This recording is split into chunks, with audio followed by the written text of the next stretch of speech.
The following may contain offensive language, adult humor, and or content that some viewers may find offensive. The views and opinions expressed by any one speaker does not explicitly or necessarily reflect or represent those of Mark Radulich or W2M Network. Please listen with caution, or don't listen at all.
Good evening. You are listening to a Radulich and Broadcasting premiere podcast, The Long Road to Ruin, The Mothership.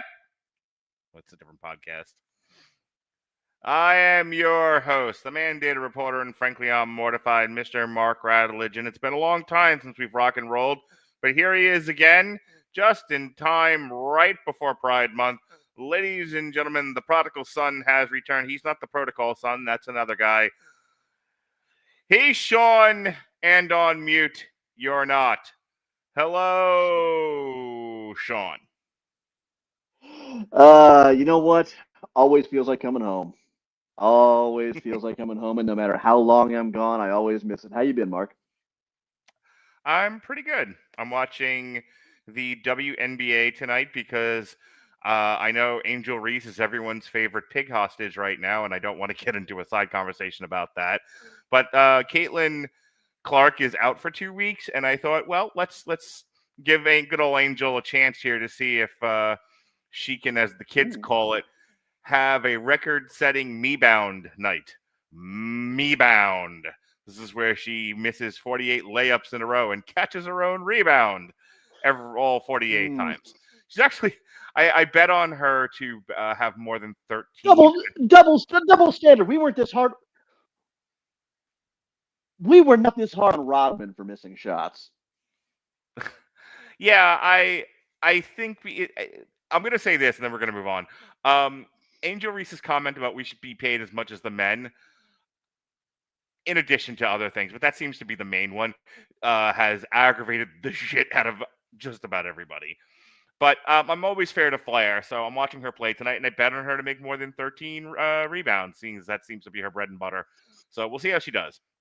I've also got my eye on the Edmonton-Dallas game tonight, as well as the Knicks-Pacers. So it's all sports all the time here on our movie review club.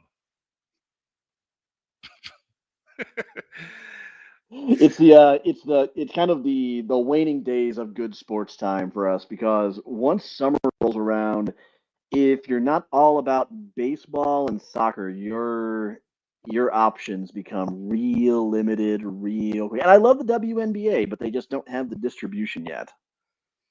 Yeah, I'm currently watching them on Amazon Prime. Soon to be home for at least one night for Superman, because everyone who works at Warner Brothers is nuts. But enough about that. Tonight, this being Thursday, May 29th, is the night before the official release of Karate Kid Legends. And we're celebrating the release of Karate Kid Legends, which brings back not one but two of our karate masters, Ralph Macchio, fresh off his run from Cobra Kai, and Jackie Chan, who was in the remake of the Karate Kid with Jaden Smith, Karate Kid Legends. So, in doing that, we are reviewing the original Karate Kid trilogy with Ralph Macchio and Pat Morita. And I'll tell you, Sean, this has been on my wish list for a long time. Like, I'm glad that we brought Long Road to Ruin back, and and it's in the rotation, because I would have hated to retire from podcasting permanently without having touched on this. And given, Cobra Kai wrapped up and we've got Karate Kid Legends, I think that was the universe telling us, hey, you guys should get around to finally talking about this. So I was a huge fan back in the day of at least the first two Karate Kid movies. The third one, not so much, but I loved the shit out of that first Karate Kid movie. That was repeat viewing for me when I was a kid. And I know Karate Kid 2 doesn't have all the love in the world, but I especially enjoy it. So I watched them contemporaneously as a child. Why don't you tell me briefly your relationship with these movies, the franchise, etc.? All right. So, couple things. First of all, please bear with us. We know there's a few seconds delay. Keenly aware. It's on my end more than likely because I'm going from streaming on Google Fiber Wi-Fi to now that Ann and I have moved back into our own place. Unfortunately, the downside is we're back to Spectrum. And longtime viewers will remember the Spectrum Vortex. That's kind of what we're dealing with again. Um, Now, to the actual movies, kind of the thesis statement of this whole thing is I grew up with my dad kind of treating me to them, despite the fact that the first one came out when I was all of 2 years old. And so really it should have been maybe a little bit mature for me. But I remember I really enjoyed the first movie. I don't think I appreciated the second one nearly as much or on the levels that I did this time. And the third one, for some reason, I was absolutely in love with. Don't don't judge me. A lot of bad choices were made around that time. Um, I remember that.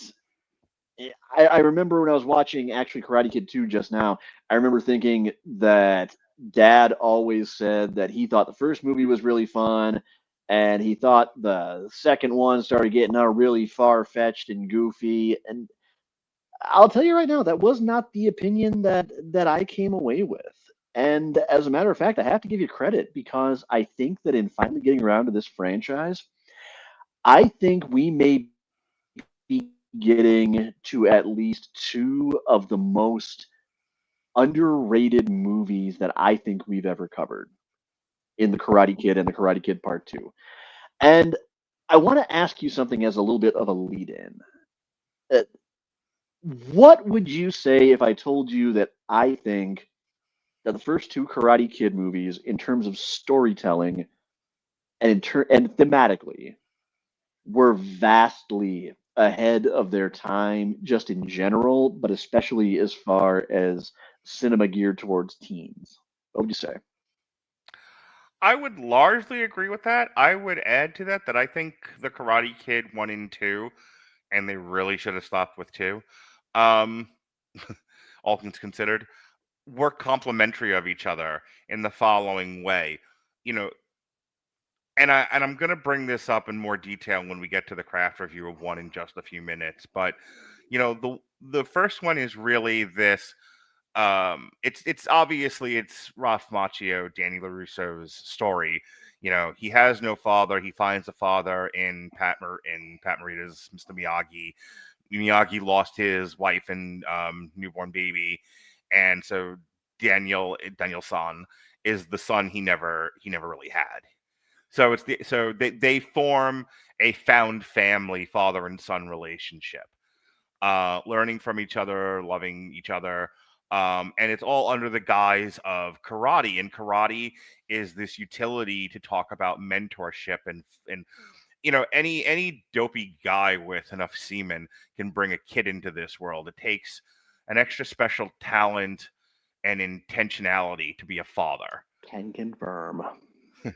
So that's what's going on in the Karate Kid 1. I know a lot of focus, especially in the wake of Cobra Kai, and I don't want to go off on a tangent about Cobra Kai, but there was, give me 1 second, especially with the lag. Cobra Kai came in that wave of what Wicked wrought, which is we must now focus on the villain and their perspective, and they're just misunderstood, don't you understand? Robert and I have talked about this at length, especially on the Wicked podcast. So I've talked at length about Cobra Kai. I don't want to revisit any of that, but needless to say, Cobra Kai reminds us that the thing that everyone focused on in the Karate Kid movie was the bullying. And, there were lessons in sportsmanship and, getting along with your brother, your brother, like the other boys, that kind of thing, boys being rough and tumble and just all thumbs and knocking heads. That's what a lot of people focus on with the Karate Kid. 90% of that movie is actually the relationship between Daniel and Mr. Miyagi. And a lot of that father son just takes up so much of that movie. And I know this because I've showed it to my kids when they were much younger, and they were like, when do they get to the karate already? And it's the last 20 minutes of the movie. So, in terms of actual combat karate, there's training montages before that. Karate Kid 2, and this is the end of my rant, so I will say thusly, Karate Kid 2 does a great job of fleshing out Miyagi's, not just his backstory, but his personal philosophy. Everything that informs the mentorship that isn't just the physical learning of karate is talked about in the Karate Kid Part 2. And so you understand that's why they work complementary with each other. And I think Karate Kid 2 is actually a really great movie because it tells you not just, turning the other face, being magnanimous. It tells you why he's that way, how he got to be that way. Just as an aside, when they get to season 6 of Cobra Kai and you find out that he did do a tournament and he killed a guy, it's like, it kind of extra informs that. But throwing that out because they hadn't thought about that when they did Karate Kid Part 2, it really nicely is a really nice yin and yang with the first one. And I think the two of them together tell a very complete story about fathers and sons and mentorship and when it's okay to fight and when it's not okay. Back to you, Sean. Okay, so just a very brief disclaimer, just to properly frame any opinions that I have from here on out. I have only seen the first 2 seasons of Cobra Kai. I had the finale. I had the finale spoiled for me, but I have only seen in its entirety the first 2 seasons, and so I will not be referring to them much in my opinions, except for I think just one point that I want to make when we talk about Karate Kid Part 1. But otherwise, this is obviously strictly talking about the original trilogy of movies. We're not talking about the next Karate Kid. We are not talking about Jackie Chan's Karate Kid. 2 things. 1, we've already done the one with Jackie Chan. We did it as an on trial. 2, I will never talk about the Karate Kid unless I am forced to under the fairness doctrine.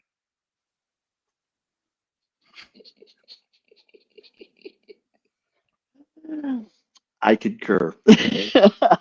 100. I actually, you know what? No, I stand corrected. Let me back up a little bit. I think as strongly as you feel about Jackie Chan's Karate Kid, that is how I feel about the next Karate Kid. I love Pat Morita. I love Michael Ironsides. I respect the hell out of Hilary Swank. Ain't no argument you're gonna convince me that that's a movie that should have ever been born. No. It's so funny because and I'm gonna go into the plot into the movie after this, but anytime you're ready. We're living in a a post woke world now. And what defined the woke era, for lack of a better phrase, in just easy language. I don't want to get into the nuance of how stupid that phrase is. I got to move this forward. But what the defining characteristic of the woke era of movie making was diversity and inclusion. Essentially, it was, we have male leads, and male leads have dominated certain genres for the longest of times. We're going to swap them out to women, and we're going to focus on the non-white races, and we're going to do this because everybody deserves a turn. Everybody gets a participation trophy. Everyone deserves a turn to be at the top of the genre food chain. And it's so funny that the next Karate Kid preceded that, and I only say it because the reaction of people to that era of filmmaking was like it had never been done before. Like, it has. We have done this before. It wasn't being done in such a focused concentration as it was for the past 10 years. But the next Karate Kid is a great example of, well, we've already done boys, let's do a girl now. And then they did the girl, and they were like, well, we've already done girls, now let's do a black kid. Like, it's like nobody learned any lessons from any of these things.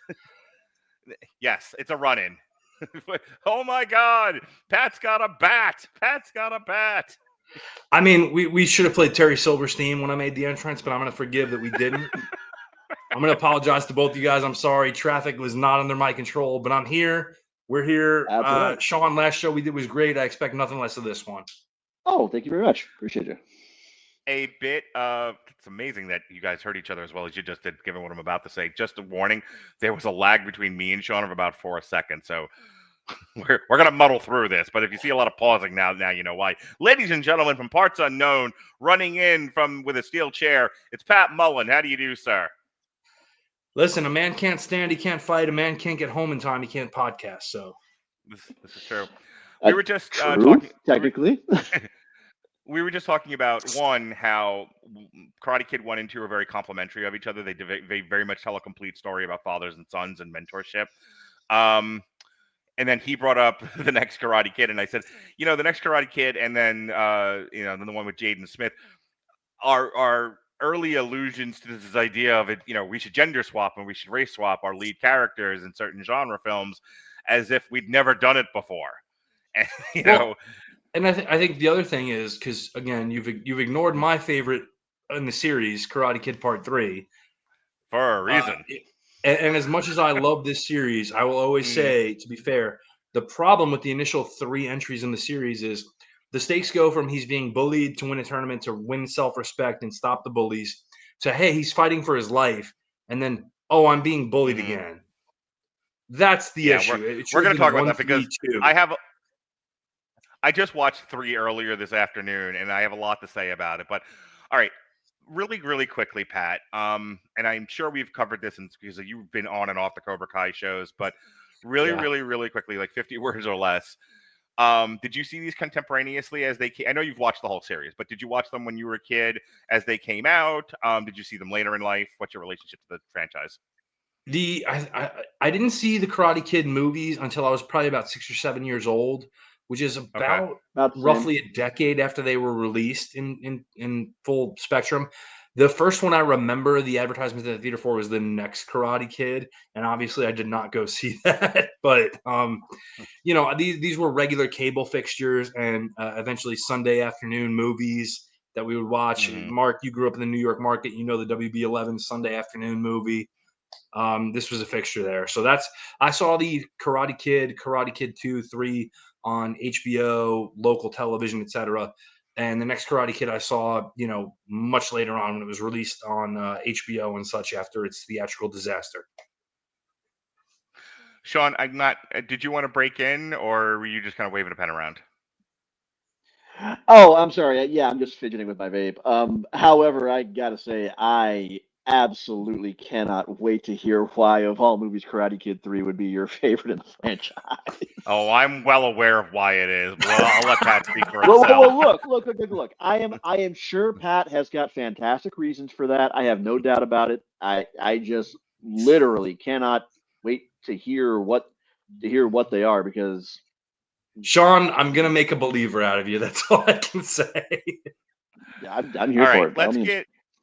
Let's get into the Karate Kid. The Karate Kid is a 1984 martial arts drama film written by Robert Mark Kamen and directed by John G. Avildsen.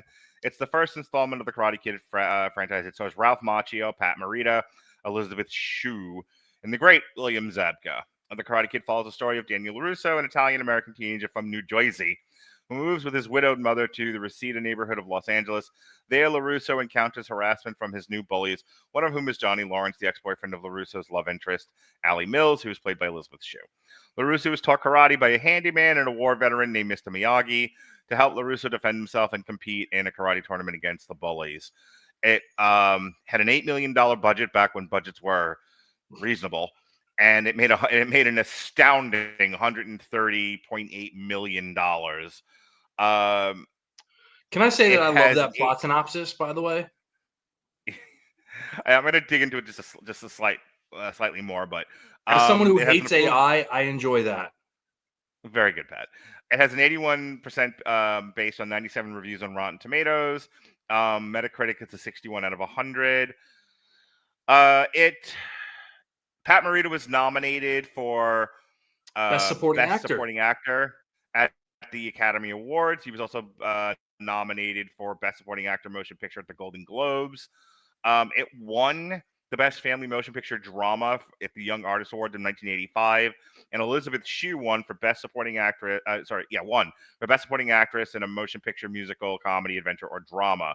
Why don't you just throw all the categories in there? William Zabka was nominated, but he did not win. It is considered 98 on the AFI's 100 Years, and it's obviously had a huge cultural influence. So the story goes roughly like this. Daniel's mother gets a huge job opportunity, so they leave Jersey. He does not want to leave Jersey. Jersey is home. They move to, as it's said in the wiki plot synopsis, he moves to Reseda, California, which is in the Valley of Los Angeles. And he gets invited to a party. He sees a pretty thing. That pretty thing is Elizabeth Shue. They get to, cooing and coddling. And who should turn up but William Zabka and the rest of his high school buddies on their motorbikes. And William Zabka says those infamous words, "This is going to be my year. This is the year it all comes together for me." And then he sees 8 a.m. I'm a senior, man. And that's what I'm going to do. I'm going to make it work. Right. And then he sees this mook. Oh, honey. Yeah. Then he sees this mook, playing pinch and tickle with his ex-girlfriend. And he's like, well, I'm not going to stand for this. This jabron. Yes. This ham sandwich. So he goes down there and he perfectly reasonably says, will you talk to me? I don't understand what we're doing here. And she was like, no, William Zabka, I will not talk to you. I will look at this Italian boy and make you jealous is what I will do. And he was like, the fuck? So, and then there's poor Danny. Hard to hit my vape, you bastard. and then there's poor Danny who's just like, what's going on here, guys? And we're just dribbling a bat. We're just dribbling a soccer ball. It's fine. And at which point Johnny loses his patience with him, and because he knows karate and he goes to a bully dojo, beats the shit out of him. This happens one or two more times, and eventually Danny, gets the upper hand with it. Along the way, he's introduced to the handyman of their apartment complex, who's a strange old Japanese fella. He used to run a diner in Milwaukee in the 50s. I don't know. Yeah, a bunch of greasers, from what I remember. It was happy days, I tell you. Anywho, I look just like Buddy Holly. Yes, sir. So by this point, the kids are more or less leaving him alone. The dirty looks in school and whatnot, but he's either actively avoiding them or they're not bothering him. But he gets the idea, mostly from fighting with Elizabeth Shue, that he should not hide from these people anymore. And he gets an even better idea of, what if I play a prank on the head bully? That'll do wonders for me. So he puts a garden hose in a bathroom stall, and Johnny just. Can we interject that they have Johnny rolling a joint just to make him seem like the bad guy? Yeah. So there's Johnny. There's Johnny. That fat. You ruined a perfectly good brand there. Yes, rolling a joint in the bathroom, and he's like, "Hey, we were gonna leave you alone." No, you motherfucker! And they chase him, like Tom Cruise style, as he runs home. And they corner him against the fence, and they beat the living shit out of him. But and right before they almost kill the kid, Pat Morita jumps in. There's Mr. Miyagi, and he proceeds to batter children. Let's call that what it is. This old ex-war veteran beats up a series of 17-year-old children. And okay, let me interject hang on one second before you do, because I did this bit for my son who cracked him up, and because police are not a thing in the Valley, they have not been invented and will not come into play until much later on with Sylvester Stallone and Wesley Snipes. There are no police to be had. All right, don't get to the seashells yet, but I as someone who's been on the receiving end of a 4-on-1, there are plenty of times there are not cops around to break this shit up. I'm just going to tell you straight up, okay? Listen, I'm not saying he did the wrong thing. But let's not shy away from the fact that he's actively committing a felony. So, anyway. I wish there had been an old Japanese karate master when I was dealing with 4-on-1. That would have saved me 2 concussions. That's fair, Pat. In any case, at this point now, Miyagi and Daniel, Miyagi's taking care of Daniel, and it's like, what the hell? And so Daniel catches him up with what's going on. And so the next day they go to the dojo, and Miyagi's like, leave him alone. And this dojo is run by John Kreese, who is also an ex-war veteran and is not a fan of the Japanese people. Not a fan of Charlie, as it were. Yeah, uses slurs as to identify various Asian people. So anyway, Miyagi's like, stop trying to murder this child.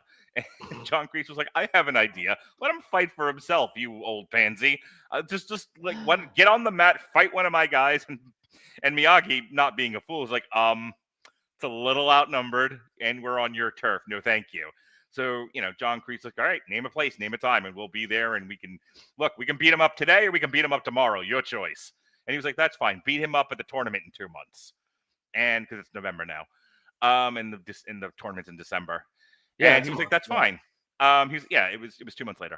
He was like, "That's fine, you got it, pal." And so for the next half of the movie, he teaches Danny not just karate but also patience through a series of labors and home renovation. Yes. He has him sand his deck. He has him wash and wax cars. He has him paint the fence. He has him paint the house. This is all to teach him defense, which is the backbone of Miyagi-Do karate. And then, in fairness, that's the backbone of a lot of karate styles. So. Yeah, this is actually the least thing I have a problem with in this movie. Yeah. Is his method of teaching him karate. So anyway, that then leads to they finally get to some offense.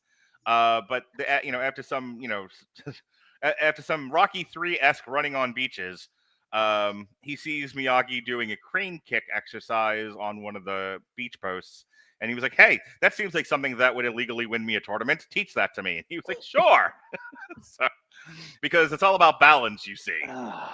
And so he learns the crane kick, and when we get to the tournament, and he fights his way through all of the guys in the dojo and some other people in the tournament, and he finally faces. In the semifinals, he faces one of the guys from the Bobby dojo, Bobby, and Kreese tells Bobby, take his legs out, and he does. And so then Miyagi heals the leg using some ancient hand practice of some sort. He rubs his hands together. He calls upon the mystic gods of Asian tradition and touches his leg, and Danny can just about walk on it. Not much more. It works.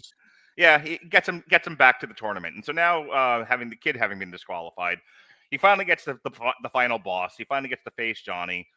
He gets his ass kicked. He comes down to one last point, and Danny has learned his final move, his special move, as it were. His secret weapon is confusing the fuck out of any of his opponents. They don't know what he's doing half the time. In the next movie, he's going to do a dance. This one, he does. He's going to do the crane technique. And this poor old Johnny going, the fuck is he doing? And so he was like, well, you're on one leg. I suppose I should rush forward with my head held high and no defense. Mark, it should be obvious what was going on here. The whole fact that it was an illegal kick to the face that still somehow ended the fight. I mean, come on, open your eyes. It's clear that the under 18 All Valley tournament knew that Johnny Lawrence was getting ready to go jump to WCW, and he couldn't have them showing up on WCW Pro with their world championship. And so they just had to get this kid in here where he'd never see it coming, be able to land that one cheap shot shoot kick, and just then it's ring the damn bell, give him the point. He's the under 18 All Valley champion. In the words of out of there. In the words of one of the great characters in this series, well, he ran into your foot, paraphrasing. You win. Yeah, so after a switch kick to the fucking nose, and nobody called it illegal at all, and just like we're gonna. That's because he was Owen Hart Jr. with that fucking nose sticking out there, man. He was a douchebag who tried to stir shit up and had that big nose and the blonde hair. William Zabka needs a DNA test to see if he's actually Owen Hart's son. I'm just gonna say it. Out here making Triple H look positively elfin with that schnoz. And in the best line of the entire movie, Johnny takes the trophy, hands it to Danny because now they are gay married, and he says, "You're all right, You're all right, LaRusso." Yeah. And freeze frame, and Pat Morita winks at the audience. There you go, white people. I hope you're happy now. You've won the Vietnam War, and we are done with this movie. All right. Well, that took a turn. Jeez. I was just going to comment on how when you were kids, and if you guys fought like a real hard fight against each other, if you didn't like each other, whatever. If the guy gave you a hard fight at the end, you shook his hand and were like, you know what? You earned my respect, man. Like I thought you were this, but you fought like a son of a bitch, and goddamn, I respect you now. That is a more accurate take on what happened there, other than my silly take. I'll stay with you, Pat. What do you love about this movie? God, there's so many elements of it that you have to love. If there's a critical darling, even though it's not scored that way on the Rotten Tomatoes scale, this is the one because it's essentially a very simple story that everyone can understand. New kid in a new school in a new town, no friends, doesn't know anything, accidentally gets into it with somebody who is not only aggressive to begin with, but also has a skill set that can punish this kid and hurt him. So this kid has no hope, nothing. He's got to figure out a way to deal with this. Well, this guy only understands the physical side of things, where if I beat him, that's the end of it in a physical fight. So I need to equip myself. So he reads the books and whatever, and he gets very lucky that this old sage karate master is his super in the apartment complex, and sees this and takes pity on him basically, and works with him and sees what he's going through with being, gang bullied, assaulted by 4 at a time, and etc. And knows that like, okay, this kid he doesn't need to do it, but he needs self-defense because this is not going to go well going further. And I'm going to feel like a douchebag if I don't intervene and help him. And what we get is a very simple, fundamental story when all things are equal and this kid drives forward to succeed based on, I just want to be somebody who doesn't have to worry about this guy coming around the corner to hurt me every day. Yeah. So I'm going to beat respect into them by showing them I can do what they do, and they'll leave me alone and I can live my life freely and openly and fun. Who doesn't understand that? Again, a lot of us have either been bullied or, unfortunately, in a lot of respects where we are very remorseful, have bullied people, whether we realize it or not. And it takes a very basic human element and puts it into a context that applies so well to it with the idea of a karate situation where, again, people learn self-defense, people learn things, right? You couldn't redo Rocky, especially if you're John G. Avildsen. So you put in a setting that is a lot more common, especially in the 80s and 90s, to the teenage audience, which is karate for self-defense. And, it blew up then, it blew up later with Power Rangers, but it was very understandable to everybody where I'm learning these skills to apply them to be able to be a functional human being in a world where people want to hurt me every day, whether it's emotionally, physically, etc.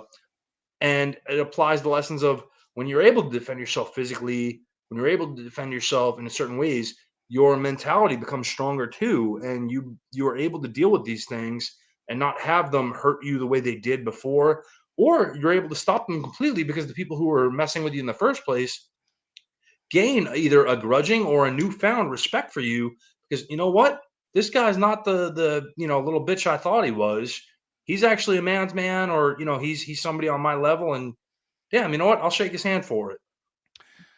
I'm gonna say I want to interject this before we go too far, and I don't get a chance to later. One, there's not as much karate in the Karate Kid as people think there is, because they only remember the Owl Valley tournament and the training montages. It's a little bit in the bully scenes, but those bully scenes don't last long, at least not the karate parts of it, and it's mostly just Johnny beating the shit out of him. So it's it's two or three licks and Danny's down. The thing that stood out to me the most about this movie, watching it as a middle-aged man with children of my own, is what the real meat of the story, what this really is about, is how if you have a bad mentor, you will take all the wrong lessons from what is a pretty innocuous thing. If you have a good mentor, you can in many ways self-correct a lot of your lesser, your less great qualities. Danny, and I have to say this now because it's going to come up big time in the 3. Danny is a very likable kid.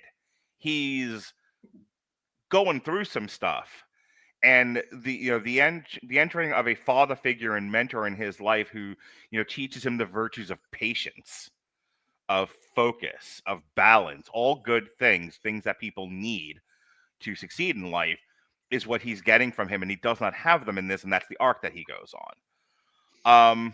He's utterly unlikable in the 3rd movie, but we'll get there. But that's the thing, is like, he's flawed, and this is a modern writing problem that I'm looking at. That's why I wanted to bring this up. What the Karate Kid does great is we have a very flawed protagonist who, by the end of the journey, has corrected a lot of those flaws, and he's gone through an arc, and he's reached a better place within himself and in his life. The things that he gains, he's earned, and as an audience member are happy he got to that place. So that's the thing I really like about the Karate Kid. I think it's had an enduring legacy, because whether people realize it or not, it teaches you, or it talks about a lot of really, really good things about fatherhood, mentoring, and that sort of thing. By the same token, we talked about this a lot with Cobra Kai, about how much bad mentoring can really set you back as a person.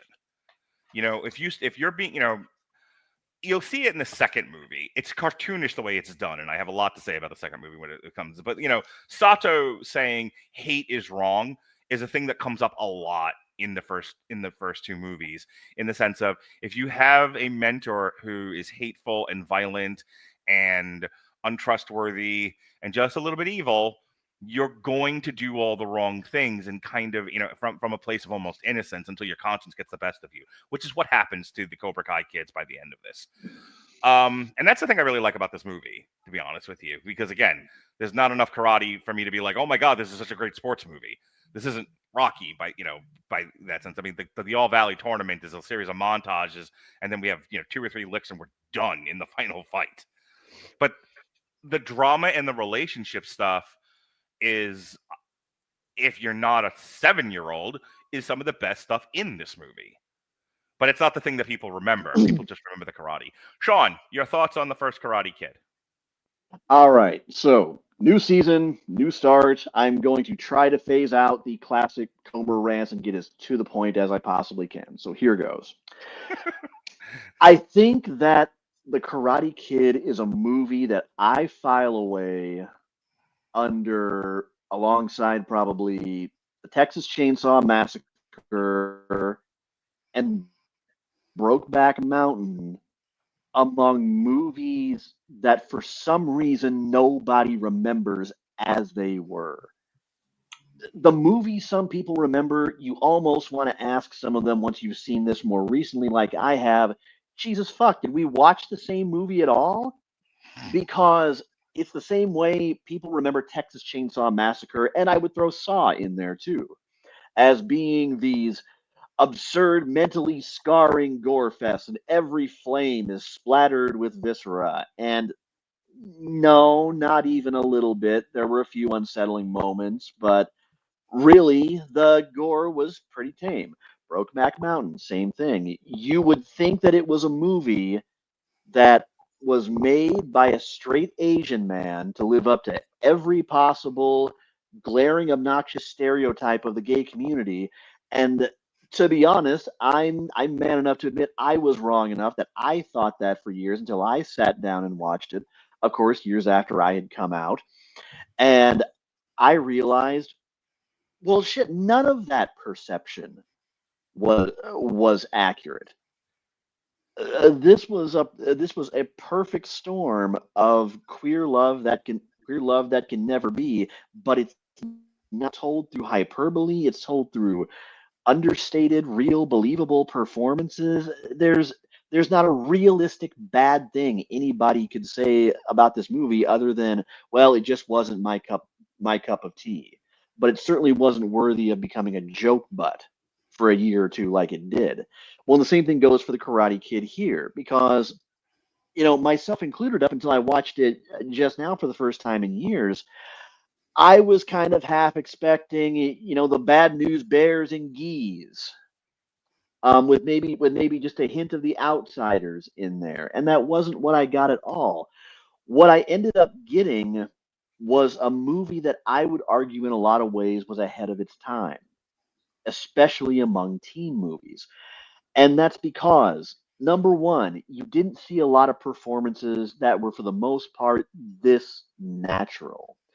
You could say what you would about Martin Cove, and I wouldn't disagree with you. He was what he needed to be for the role. Fair point. But part of the reason he needed to be that was because he was contrasting against people who were given roles that they could have played as tropes, as stereotypes, as stock characters, what have you. But they instead went in a very human direction with it. I'll go so far as to say that among younger actresses of the 80s, I don't know that Elizabeth Shue ever entirely gets her due for just how likable and earthy she could be. She has a very Leah Thompson-like appeal, and I can't say a higher compliment for young 80s actresses. Because for all the ones who could lean into, great comedic melodrama like Molly Ringwald could, or who were just sex on a pair of glorious pins like Brooke Shields was. There's so much you can say for, and I hate this term, I wish I had a better one in mind, a relatable girl next door. She gives a more believable performance than the 30-year-olds who were parading around as 17 and 18-year-olds in 90210 a decade or so later, like by degrees. And I could say the same thing about Pat Morita. Mr. Miyagi, unfortunately, has now become kind of a caricature.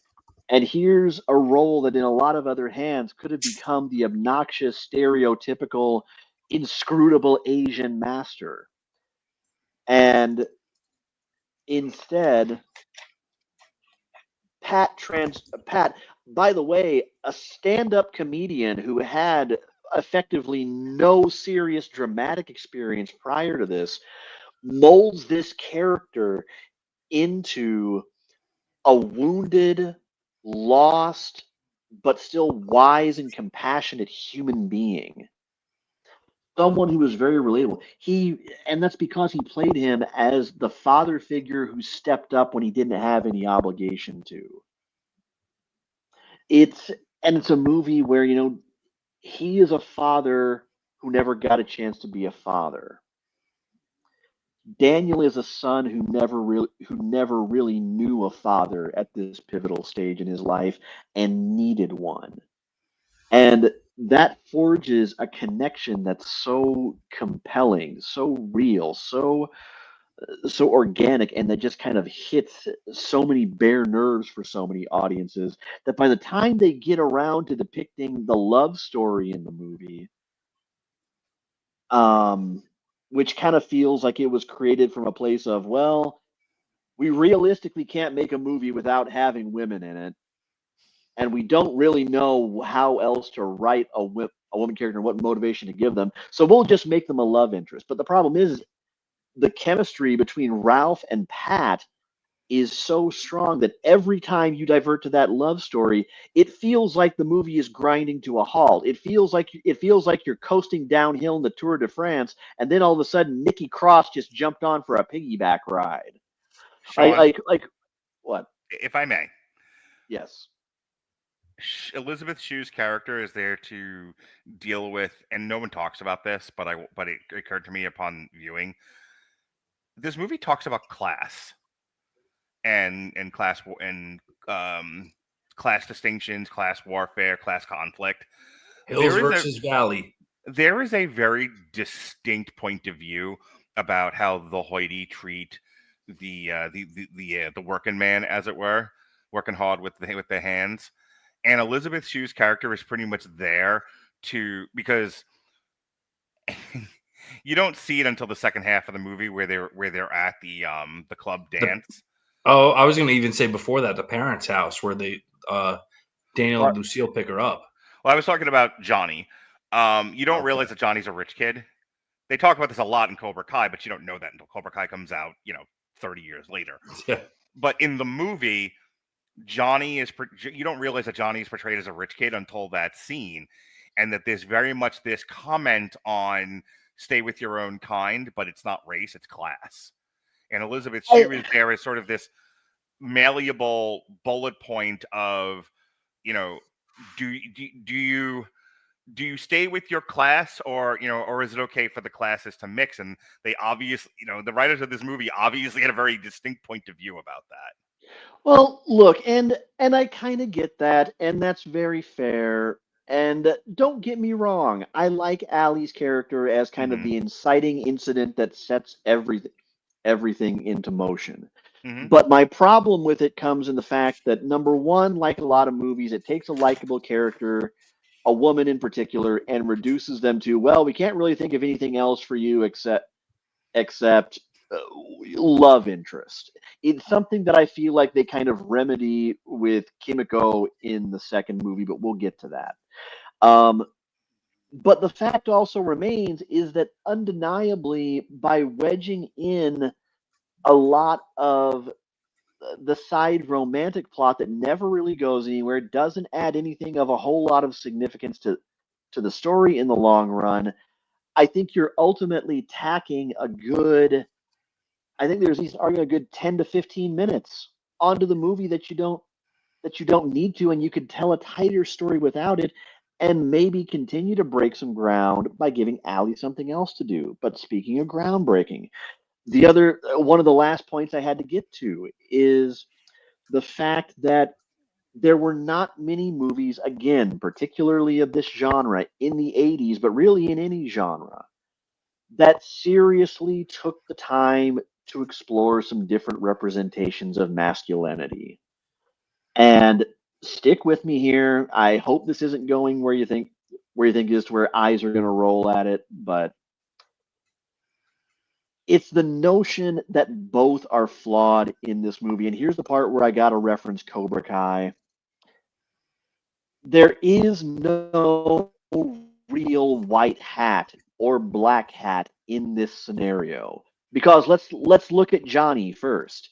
Yes, Johnny picked a stupid fight when he shouldn't have, out of an excess of machismo, out of really being pretty testosterone drunk at the moment, and he couldn't stand the thought of seeing someone else with the ex that he struck out with.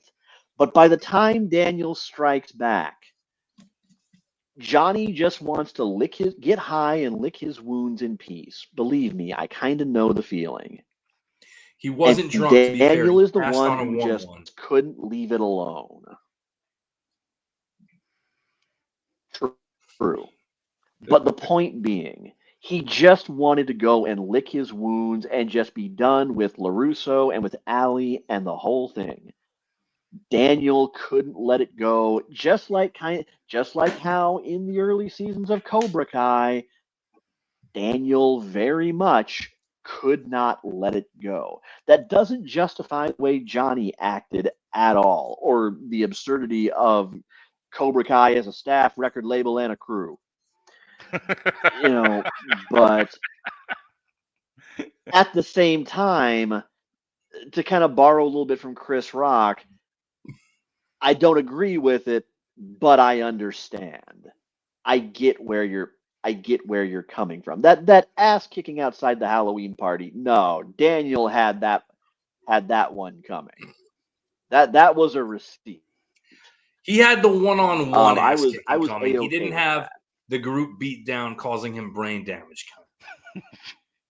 Okay, I'll concede that. Yeah, had the other four kind of stayed out of it, maybe just kind of been the bull ring to make sure nobody leaves until it's settled. Fine, but otherwise, yeah, I think Johnny should have been able to get his shit in one-on-one and calm his ass down. Agreed. That could have been the one that pretty much ended the fight. But you've got it approached from a lot of angles. And Cobra Kai, of course, fleshes out that Johnny did not have a great home life himself.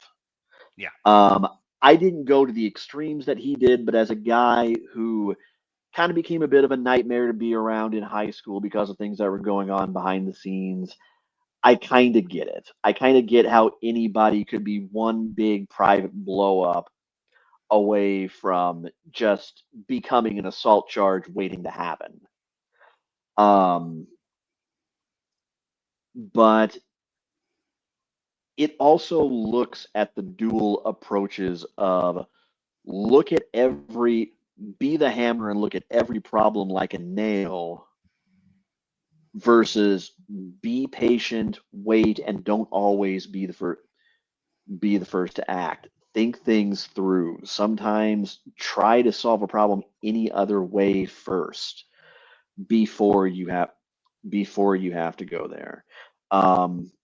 It's like the story of you've got kind of the duality of one boy who finds the father figure that he needed when he was kind of lost and adrift without a male role model in his life, and I'll always maintain that's important to have, versus a guy who really grew up with just about some of the worst role models you can imagine. Imagine going from Johnny's home life to your savior, the place where you feel like life has direction, where things make sense, is a karate dojo run by a war drunk old vet who thinks the worst thing that could have ever possibly happened to him was Vietnam ending.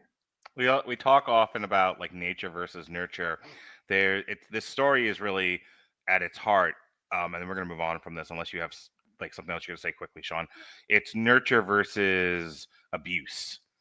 Kreese is abusive to Johnny. Kreese is abusive to his students. That's one of the I don't want to keep referencing it, but that's one of the big things that Cobra Kai talks about is no one's saying don't be manly, no one's saying don't be tough, no one's saying even at times don't be violent.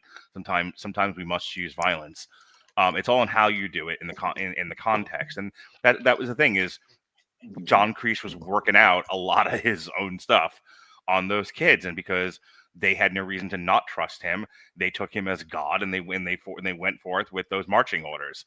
And again, so you have the abuse versus the nurturing. Miyagi nurtures Danny. Because as we'll see in 3, and it's the only part of 3 that is even remotely redeemable, Danny, Danny, much like Luke Skywalker, was sort of standing on the precipice of, well, which side are you going to go down? If you're pushed too much, if you have too many bad things, if you have that, one bad day, do you go to the dark side? Or are you able to, to be a Job and, and stay true to God? We're all built differently. We all have different resiliencies. Sean, and I didn't want to feel like I was cutting you off. Was there anything like in 10 words or less that you needed to add, or are you good?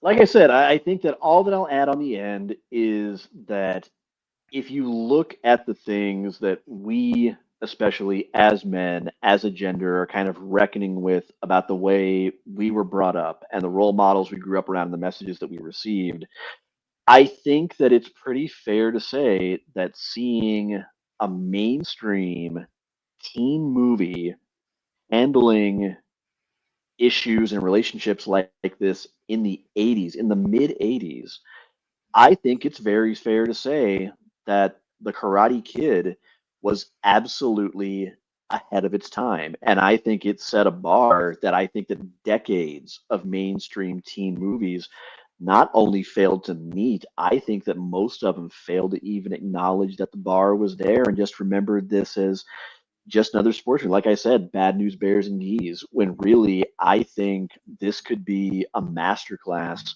for anyone, and I'd even say myself included, who has to reckon with what kind of father they want to be going forward and what kind of mark and what kind of legacy they want to leave on somebody.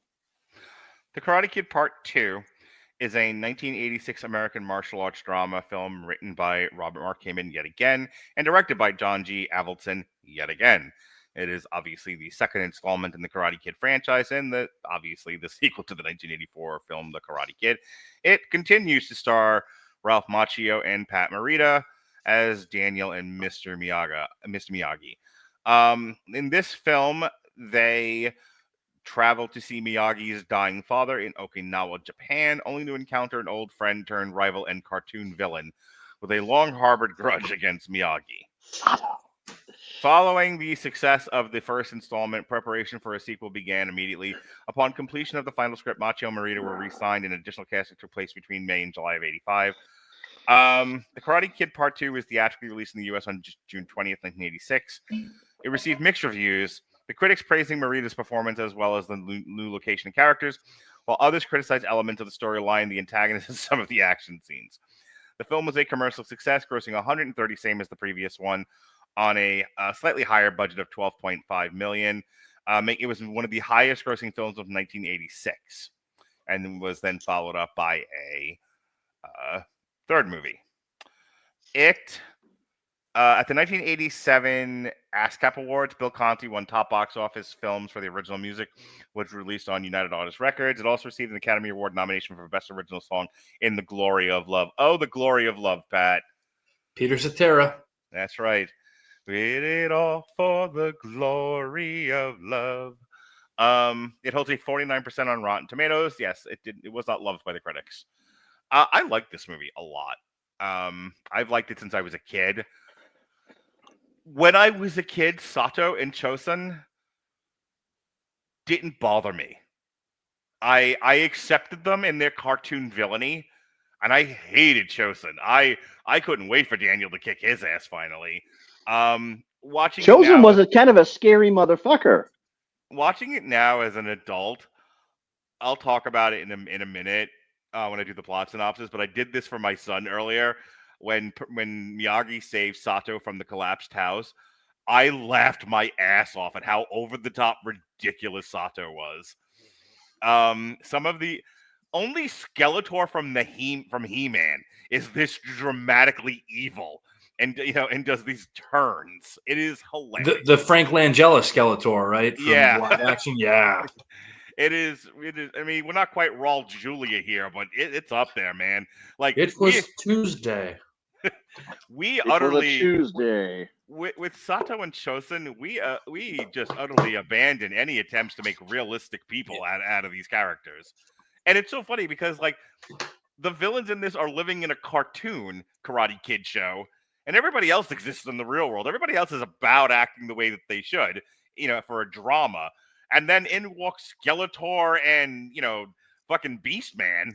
And Chosun is fucking terrifying. Yes, Sean. As a cartoon villain, absolutely. As a human, no. No human. No, I'm going to disagree with that because. No, okay. I'm with Pat. I'm with Pat on this. Do me a favor. Skinny little. Hang on. 10 words or less so I can do the plot synopsis, and then if we need to, we can revisit this. Go. Skinny little Ralph Macchio, jacked up Yuji Akamoto, who knows the same karate. Okay. So, just a quick round table, and I do mean quick, guys. I saw this when it came out as a kid. I may have seen this in the theaters. I don't remember anymore. But I've seen it a bunch on HBO, and I just watched it in the last day or so. I've only loved this movie more as I've gotten older. I think it's great. Pat, your relationship to the movie, historically? Completely raises the stakes, again, like we said, from silly tournaments where you're stopping bullying to, oh, this guy doesn't want to bully me. This guy wants to actually hurt me and potentially kill me. Right. At certain points based on the turn of the narrative. Yes, little known at the time in 1986, murder was legal in Japan, so it would have been fine. Depending on where you were, sure. Yeah. But how do you, again, I don't think a sequel was ever thought of when the first movie dropped. And I think this movie makes that clear because of the turn it takes to that. It's like this movie, you talked about the box office, the first one did. It was so successful. How do we capitalize on this and do another one?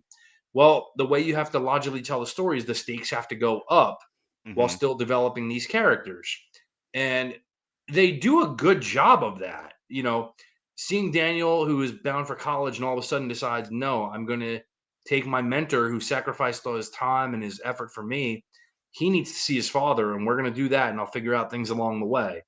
And clever plot devices ensue in terms of Daniel getting his money back and things of that nature. But he also, this develops the character of Miyagi more, who I think people were, they knew initially what they gave us. He was a war vet, came from Okinawa, Japan, had a wife who had passed away, but they didn't know Miyagi's story. So as much as the first one is Daniel's story of conquering bullies and finding the strength within himself, this is a lot of it is Miyagi's story that you didn't know, and him coming full circle and getting closure on a lot of respects of his life through Daniel, as opposed to the other side where Daniel was able to achieve closure and respects due to Miyagi and his efforts in his life.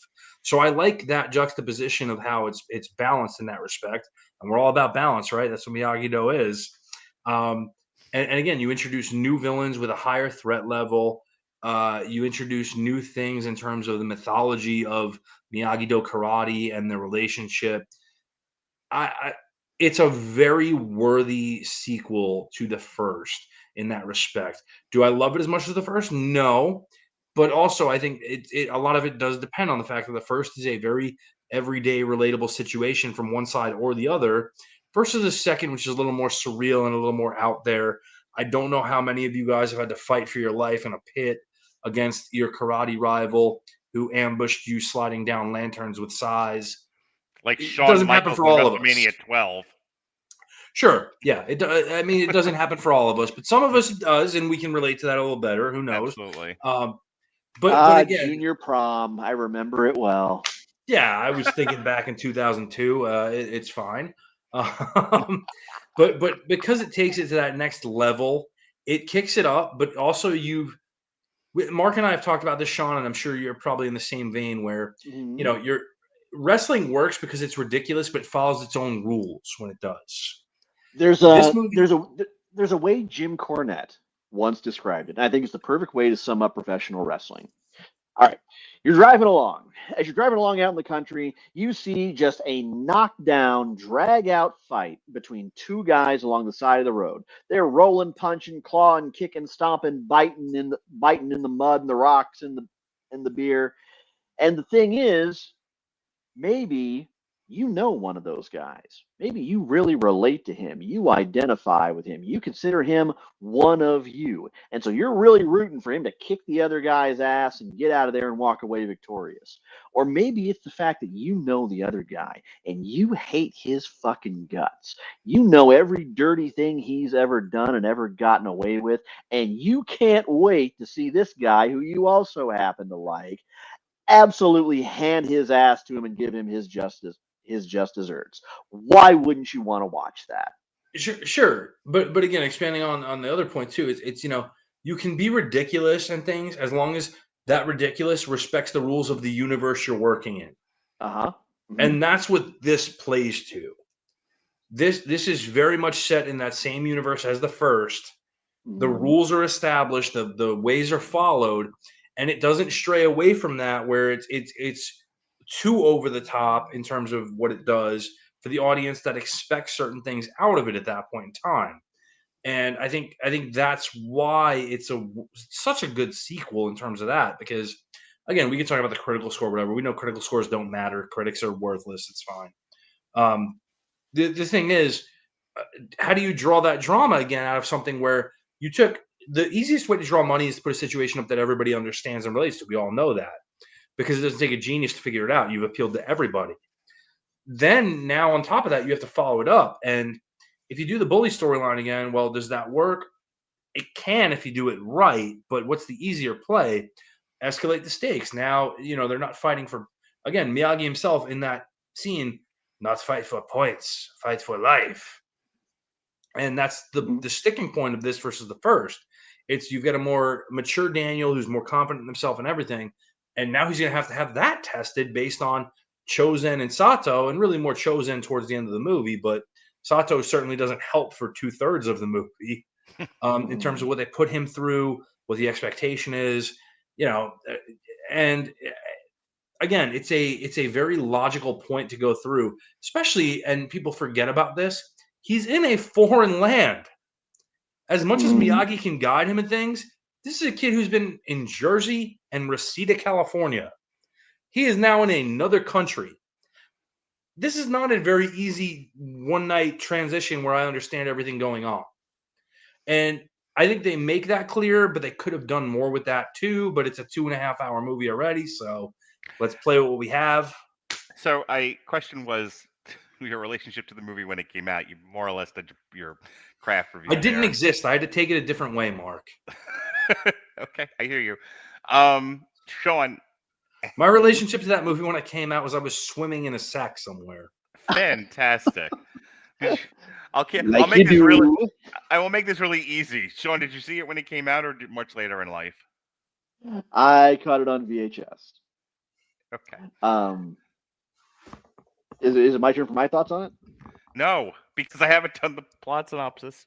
Oh, you're right. We haven't done the plot synopsis yet. Okay. Nope. Go right ahead. So, yeah. So this movie picks up immediately where it left off, which is we follow John Kreese out to the parking lot where he proceeds to commit a felony on a 17-year-old boy and break his trophy. And then Miyagi comes over to save Johnny, and he proceeds to dodge 2 punches, resulting in John Kreese bloodying up both of his hands. And this will be important. John Kreese, having lost the will to stand because he's got glass in his hands, kneels down before Miyagi, and Miyagi's proceeds to say to John Kreese, "We do not have mercy in this dojo. If you face your enemy, you must kill your enemy." And John Kreese is like, "Oh God, this diminutive Asian man's about to kill me," and he honks his nose. And John Kreese faints like and John Kreese faints like a debutante woman, and he falls down. Fast forward 6 months, and yeah, Daniel's supposed to be going to college. His mother is going to Fresno. So he's going to spend the summer with Mr. Miyagi, but Mr. Miyagi then gets a letter saying, "Hey, come home, your father's sick." So he's going to now go to Japan, and Daniel's going to go with him after much begging. And the story that is told is there was once a little girl, and Miyagi was in love with her, but because this is a class story yet again, she is promised to the rich boy in town, who is Sato. And Miyagi, being a passionate poet of sorts, says to the townspeople, "But I love her, don't you understand? And love is the important thing here. It's not money, not starvation, nothing. All you need is love. Nothing is more important than love." And Sato is like, "This is a bit dramatic. This is a bit much. Maybe you need a beating. You pansy thing, you." And so Miyagi, having dishonored everyone, especially Sato, Sato says, "Well, look, you've embarrassed me in the town square. You've tried to take the bride who was promised to me. You are defying years of Japanese tradition, you asshole. There's only one way to settle this, and that's fisticuffs at dawn." And Miyagi says, "I hear what you're saying, but that's not what my father taught both of us, so I will just flee." And off to America he goes to fight in World War II. So now he's back, and he gets back and he hooks up with the old love, and the old love says, "I wish you had taken me to America. That would have been the smart thing to do. Instead, you left me here." He was like, "Well, you were supposed to marry the guy. That's why I'm in trouble in the first place." And she was like, "I would have gone with you, jackass." And he's like, the dumb things I do in my life. Meanwhile, Sato greets him at the door and says, "Look, go see your sick father, bury him when he dies, and then you and I are going to fight, because I'm 100, but I've been waiting this whole time for this." And Miyagi's like, "Seems like a whole long time to hold a grudge." So they do all of that. This is also where we meet his nephew, who is Chozen, who is basically Asian William Zabka. He's a spoiled rich kid who's real angry, and is not in love with the fact that in walked this, round-eyed, American fella stealing all of the Japanese women, which is what happens in this movie. So the dad dies, and Sato's like, 3 days to bury your father, and then you and I are fighting. I've waited long enough for this. And Miyagi's like, and hear me out, I'll just leave. So the rest of this fucking movie is Chosen bullying the shit out of Danny, and it's more antics. And again, and we also have another girl, and Daniel falls in love with her, and because she's the only other girl in this movie, she falls in love with him. That's how that goes. This all leads to God being tired of all of it, just all of it, and saying, "I will send a flood to this Okinawan village, and we will rid you of your stupidity." The hurricane. Yes. And so it hurricanes on this island in this village, and this village is so tiny it almost blows away. And everyone goes into the bunker, but Sato's house collapses on him, and Chosen, being the worst, says, "Oh, well, the house collapsed. My uncle must be dead. See ya." And they're like, "We can see him.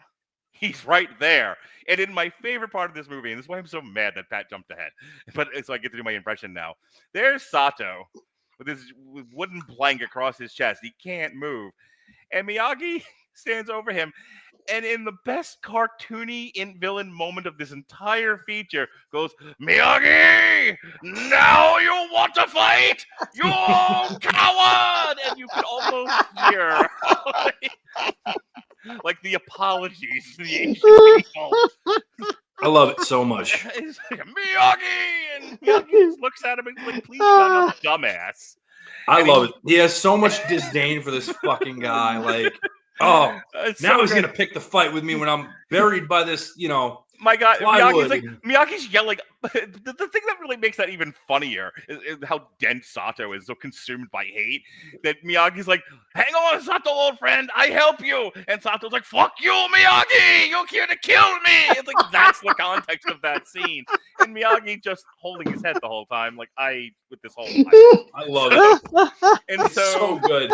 And so Miyagi goes to lift up his hand to chop the wood, and there's Sato going, "I'll kill you," just freaking out.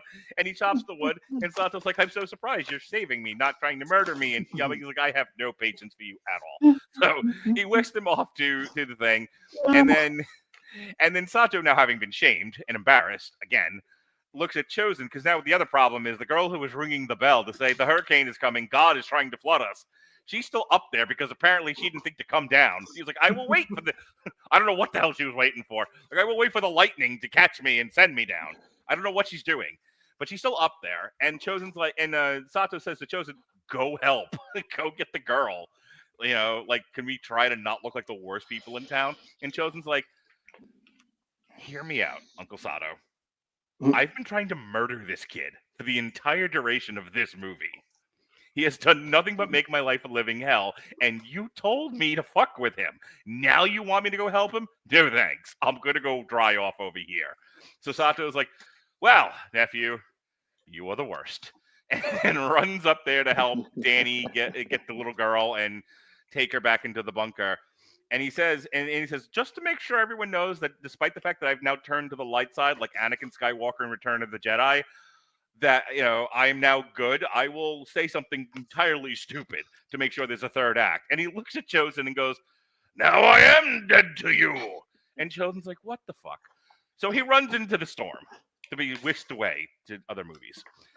After that, so again, having turned back to the good side, Sato brings his construction equipment and says, "Sorry, I know I destroyed this village. I threatened to sell it. I've been a terrible human being. But what if, and hear me out, I just rebuilt the village and let bygones be bygones?" And Miyagi's like, "I just want to go home." So he turns the deed over to the people. He was like, "We will have a communist utopia in Japan. It'll be fine." And then Danny and Kimiko say, "Hey, there used to be a dance that we do here. We used to do it in the castle. Since you're a good guy now, could we do it in the castle?" And he was like, "Yes, whatever you want, children." And that takes us to the final act. They're all dancing. They're having a good time. And in comes Japanese Shawn Michaels. I think I'm cute. Yeah, he gets down gonna there. Kill you. I got the size. They're gonna cut Daniel's throat. I got the moves to backhand Kimiko. I send chills. I had Kimiko. Down her spine. I'm just a Japanese. I'm not your Charlie. Yes. So yeah, he gets down there, and because of the way this whole thing is set up, They're on a smaller platform where there's a moat around it, and then there's the rest of the cave or the castle or whatever it is. And he gets there and he's got a knife to Kimiko's thing. He says, "Hey, get rid of the bridge." So Danny gets rid of the bridge, and he's like, "All right, time to die." That's it. That's all that's going to happen here. And he proceeds to fight Danny. And so in the first movie, the super move to learn, the move that represents the theme is balance. And so he learns a crane kick, which is emblematic of balance. Here, it's beat the fuck out of a guy. And back and forth axe handles. And they teach him they teach him essentially standing ground and pound with a drum. Yeah, that's it. It's swivel your hips and just slap the shit out of him. I'll say this: if you can hit somebody with an axe handle type blow, yeah, it works. It's great. Either way, he gets a fuck kick. When you're supposed to be karate masters, Stevie Richards. That doesn't land. So anyway, he gets the fuck beat out of him by Chosen, and nearly almost dying. But then Pat Morito's just like, "Oh yeah, the drum," and so he does the drum, and so everybody turns on Chosen, and they're all doing the drum now. And Daniel's like, "Oh, that's right, punch him. That's the key to this thing." Like he hadn't been doing it the entire time. And so Danny, 1 for the money, 2 for the show, 3 to make ready, and 4 to Chosen. And and then Chosen, having now lost the will to stand, because he has a bloody face, kneels before Danny, and Danny says in his New Jersey accent, "Hey, yo, live or die, man."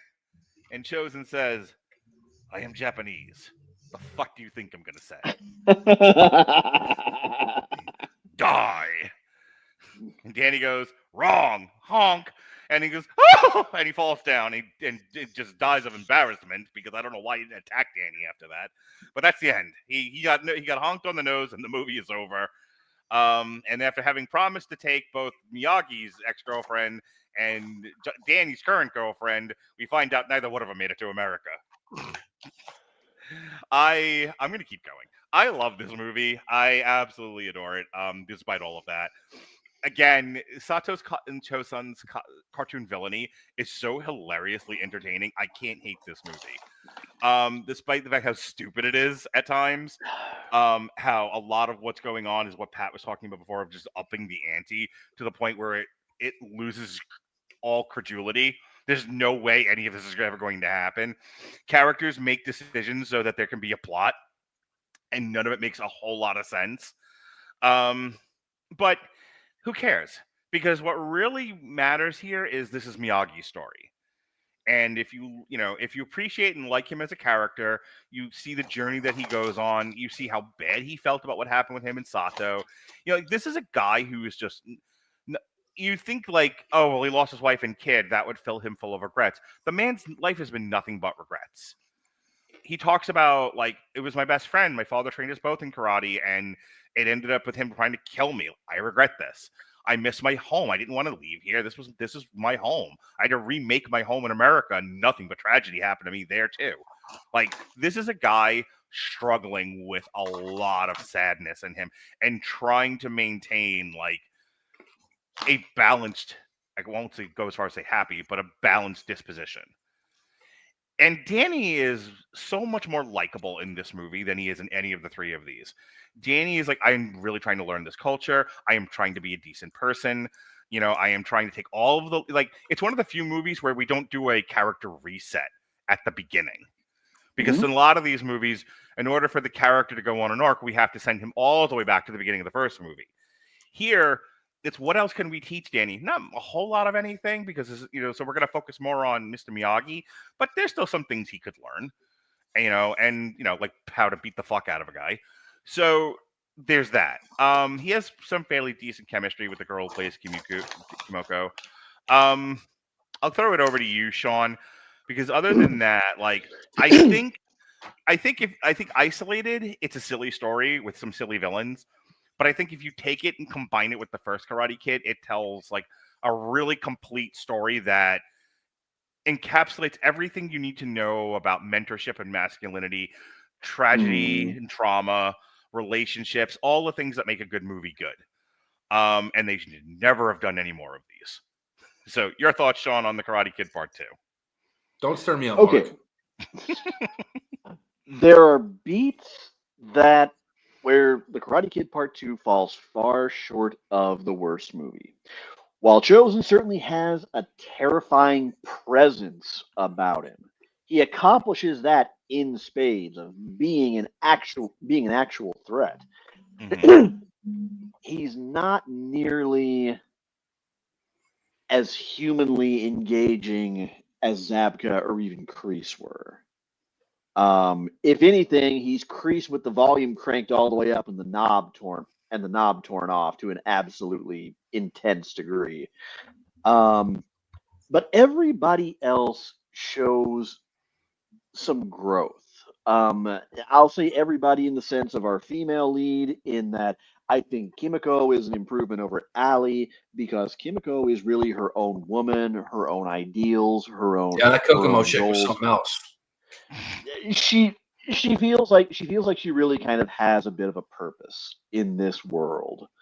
Maybe not so much to the plot sometimes, but at least to this world, she does. She has things she actually wants to accomplish. She's a human being.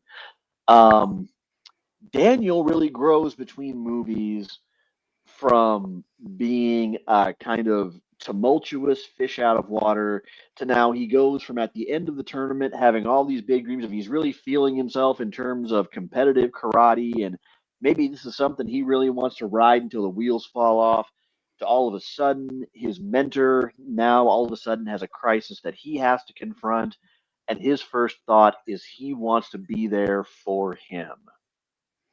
That is true growth. And yeah, and he comes into this foreign land where you could really play him up as the ugly American if you wanted to. But even in the scenes where, some of his kind of American verbal mannerisms and his jokes and his kind of swarthy charm doesn't land quite the way he means to, he's neither portrayed as an oaf, nor is Kimiko really kind of portrayed as being some kind of ignorant backwoods savage from a Japanese fishing village. It's just that their cultures are so different that the wit just doesn't land quite the same way. It doesn't process. And it's just a simple, just kind of, awkward, kind of humorous, endearing crossing of wires that they laugh on. This really becomes a movie where Mr. Miyagi finally has his own crisis that he has to confront. In the previous movie, there really weren't too many realistic stakes for him. Here, he's thrown into a situation where he's not entirely sure at any given moment just what the play is because things are just getting more and more chaotically out of hand. He's got to reckon with how his homeland has changed, with how so much of his identity has now been lost, not just to the Western presence, but to modernization, and how it's really kind of had its identity kind of strip mined and raped out of it over the years since then. Um, and I really appreciated that for a mainstream 80s movie, there's no arguing that this isn't a surprisingly respectful treatment of Japanese culture. It's not really played up and colored with too many tropes. It feels very honest, very authentic, very thoughtful, um, nuanced. Um, and I can see where, yes, the story and the conflict absolutely goes in goofy ass directions.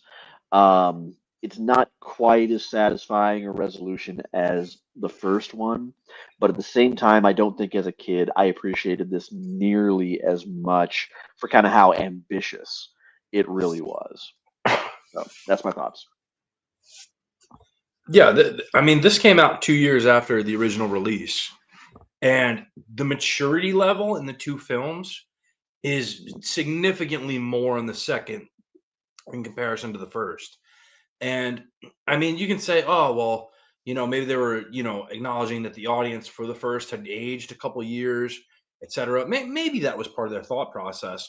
But again, it feels like a very different movie in a lot of good ways where they're not trying to replicate what they did in the first on a smaller scale, etc.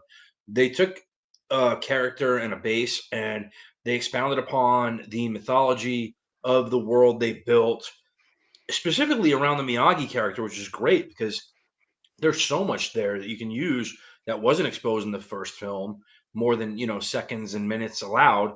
And to come with what they did in that, like the depiction of the Japanese culture, which again, looking at the time frame we're in, there was a lot of exposure to Japanese culture as a whole at the time in the United States specifically, as opposed to just the West as a whole, but in the United States specifically with business integration, things like that, mass immigration at the time. It was a very cool pairing of a lot of things happening in the real world at one time. And again, the maturity level upped, which you would hope for a film series. It does. There are quite often it's the opposite where the films get dumbed down as you go on. From 1 to 2 in the Karate Kid, that wasn't the case. All right. Anything else about Karate Kid Part 2? Because if not, we can move on to Karate Kid Part 3. Cool. Now for Pat's favorite movie of all time. Mm-hmm. Karate Kid Part 3 is a 1989 American martial arts drama film, the third entry in the Karate Kid franchise, a sequel to the 86 Karate Kid Part 2. Stars Ralph Macchio, Pat Morita, Robin Lively, Thomas Ian Griffith in his film debut. As was the case with the first two films in the series, it was directed by John G. Avildsen and written by Robert Mark Kamen, with stunt choreography by Pat E. Johnson and music composed by Bill Conti, the great Bill Conti. In the film, the returning John Kreese, with the help of his former army friend Terry Silver, attempts to gain revenge on Daniel and Mr. Miyagi, which involves recruiting a ruthless martial artist and harming their relationship. It was made on a $12.5 million budget, so they kept the budget the same from the second one. This one made $100 million less than the previous two. This was not well received. It has an 18% on Rotten Tomatoes, 36 out of 100 on Metacritic. Roger Ebert, who praised the first two films, nobody did, except for Pat, enjoyed Part 3. His colleague Gene Siskel also did not recommend the film, though he commented the performance of Thomas Ian Griffith, which he thought was nearly enough to save it. Critic Kevin Thomas of the Los Angeles Times stated that writer Robert Mark Kamen gave director Avildsen and his cast too little to work with. And there really isn't... The enduring legacy. Karate Kid Part 3 was nominated for 5 Razzies at the 1989 Golden Raspberry Award. Worst picture, worst screenplay, worst director, worst actor. I have actually an issue with that. And worst supporting actor in Pat Morita. So, I'm going to just say this. I did not see this when it first came out. I don't think I saw this until much later. And it was probably out of mild curiosity. This is by far the worst of the three, though that's fairly obvious. But this is in no way, shape, or form a good movie, and I will explain at length why in a moment. But I need to get through the plot synopsis, and having learned from my previous mistake here, I will allow Pat to have his time when I'm done, and he can say whatever he wants. He can talk about how he was born with this tape in his crib. He could talk about how this is all he wanted from Santa. He can talk about what's great about this movie. He can talk about this is what he masturbates to every night. I don't care what Pat says, but let me first give the fucking plot synopsis. So they come home from Japan. It is now 9 months later, and John Kreese does not have a single student at walk through his doors. Yeah, and so he also has stopped shaving for some strange reason, and he decides, well, my life has no meaning anymore, so I'm going to, and this is where we meet Terry Silver, and we find out that Terry Silver was actually his benefactor. We also find out that these two were comrades in arms back in Vietnam, and that John Kreese had saved him any number of times. And so now, much like Chewbacca, Terry Silver has a life debt to John Kreese. Terry Silver is also the CEO of a company, so he's filthy rich. He's also got a passing interest in martial arts, so loyalty to John Kreese, interest in karate. Here's a dojo. Try not to commit any felonies with young children. Having failed at that, he gives him back the keys and says, so you'll never guess what happened to me. A diminutive Asian and a teenage boy completely upset the apple cart of my life, and I have never recovered. So here's your keys back. I'm going to walk into the woods to live deliberately. And Terry Silver says, hear me out. What if I concoct the most random and stupid revenge plan?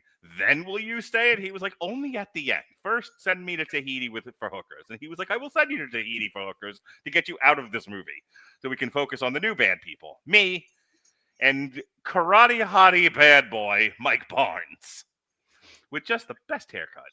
And so I'm not going to do a Robert and start talking about my problems with this movie in the middle of a plot synopsis, but let me just say this. Somewhere between the trip to Japan and where this movie picks up, he developed a bad case of bipolar disorder. And for the next hour of this movie, Daniel LaRusso will proceed to have a manic episode.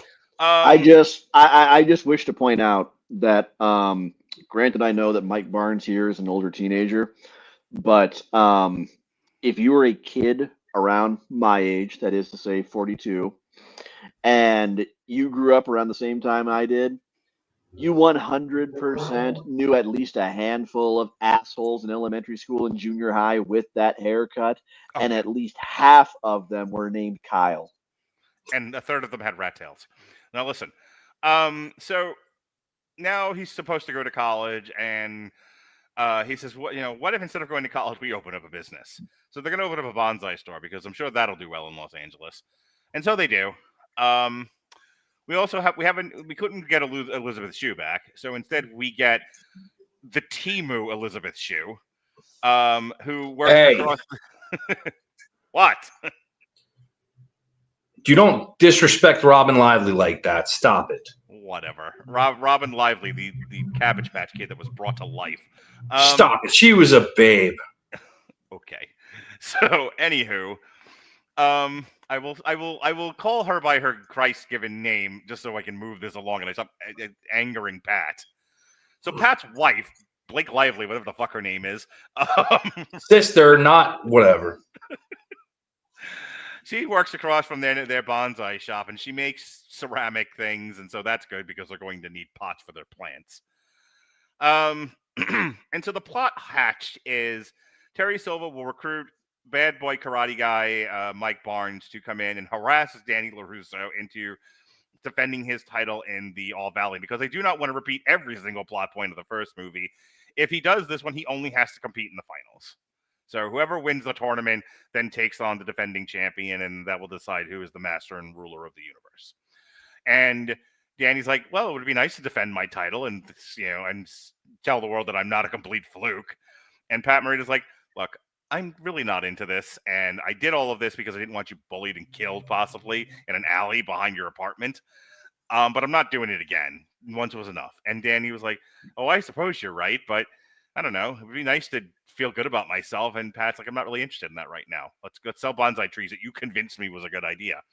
So they do that. And then Mike Barnes starts bullying Danny and crossing the line into committing assault and battery, breaking and entering.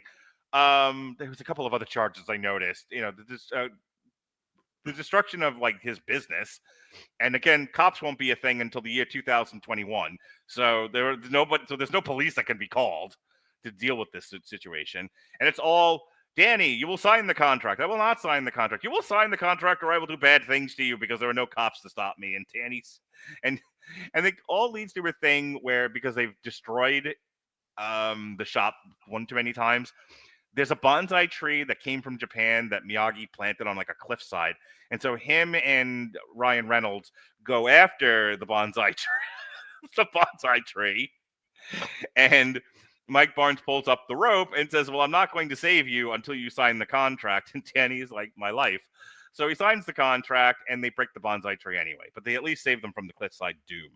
So now he's like, okay, granted, I got forced into it, but that's where we are right now. So now will you train me for this tournament? And Miyagi says, what part of no did you miss?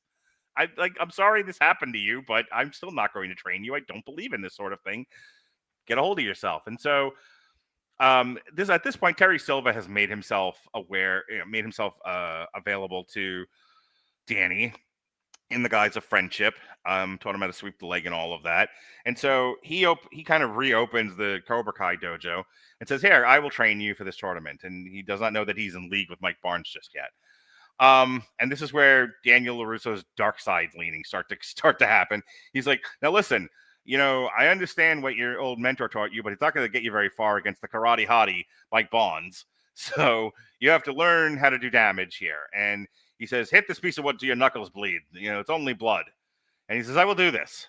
And he says, then kick this piece of wood until your foot is bruised. And he says, I will do this too. And he goes home with what amounts to domestic violence bruises. And Miyagi's like, what is happening to you? Why are you doing this? And Danny says to him through one of his bipolar episodes, well, you won't help me and somebody else did. So yeah. And he's like, ugh.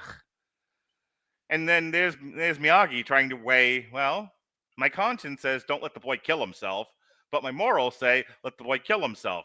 Moral quandaries. So anyway, this goes and goes and goes, and finally Daniel's able to break wood, and he feels good about himself, and he's been taught all the killer moves, all the dark side moves by Lord of the Sith, Terry Silver. Which something happens, I don't remember what exactly, but he goes to the dojo one night, and John Kreese pops out of the shadows, and goes, woogie, woogie, woogie! And Daniel goes, oh, it's John Kreese! my enemy is back! And he turns around, and there's Mike Bond. He's like, oh no, my new enemy! And he turns to Terry Silver, and Terry Silver says, Daniel LaRusso! It was me, Austin! It was me the whole time! And that's their whole revenge plot. And Danny's like, huh, well, now I feel sheepish. So, I remember what set that up. He paid a kid to hit on Cabbage Patch, and he punched him in the nose, and the girl was like, oh, violence from a karate guy? How could this happen? And then, so they break up. Danny, you got it all, man. Killer instinct. Danny had no choice. He did the right thing. Anywho, so getting to the end of this, so they all beat the shit out of him, and then in walks Miyagi, and we finally get to see Miyagi just kick all kinds of ass. Whoa. Oh, yeah. Whoa. So Miyagi beats the shit out of Mike Barnes, beats the shit out of Kreese, and then finally kicks Silver into the first of many mirrored glass. This is an ongoing thing that will happen throughout this franchise. This goes through more glass than an ECW wrestler. And then because they were making fun of him at the start of this thing, he starts doing this. Whoa. And Terry Silver's like, oh, now I feel sheepish. So anyway, this leads to the All Valley tournament. And of course, Mike Barnes gets to the end. And then John Kreese giving him just wonderful instructions. Says, hey, give a point, take a point. Give a point, take a point. So by the end of the first period of this fight, it is now 0-0. We are into sudden death. And Daniel learned nothing in this movie. Essentially, Miyagi was like, stop shitting your pants. Fucking stop being afraid of him and just fucking focus. And, that's right. He does, what is it? Not karateka, kata. No, he does a kata. He does a kata, right, yeah. So, okay. So again, going back to the first movie where Daniel's only move is to confuse the fuck out of your opponent, where he doesn't know what you're doing and just rushes forward like a mad person. He does kata, and Mike Barnes is looking at him because Terry Silver earlier in the movie Get the says point. Kata's not gonna help you, and everyone's looking at Mike Barnes like, just hit him already. I don't know what he's doing.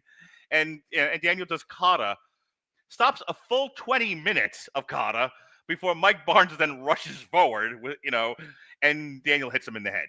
And we're done. 1 point, 1 loss. Mike Barnes goes into the woods to live deliberately.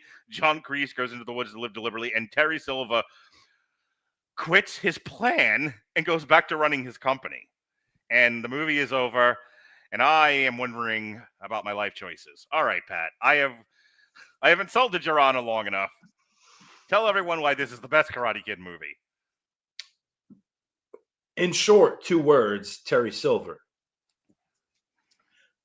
Firstly, this movie teaches the most important lesson of all, which is violence can only be overcome with better violence. That's the only way things work. There's no diplomacy. There's no, we're going to figure this out. You have to be better at violence than the other guy, and that's the only way it's going to work. Secondly, this movie gets hated on because the stakes from 2 drop so low where, again, Daniel's fighting for his life in 2 against Chosen. Now he's defending a tournament title that his mentor constantly belittles through the course of this movie to him as far as the importance of its meaning in his life. Yeah.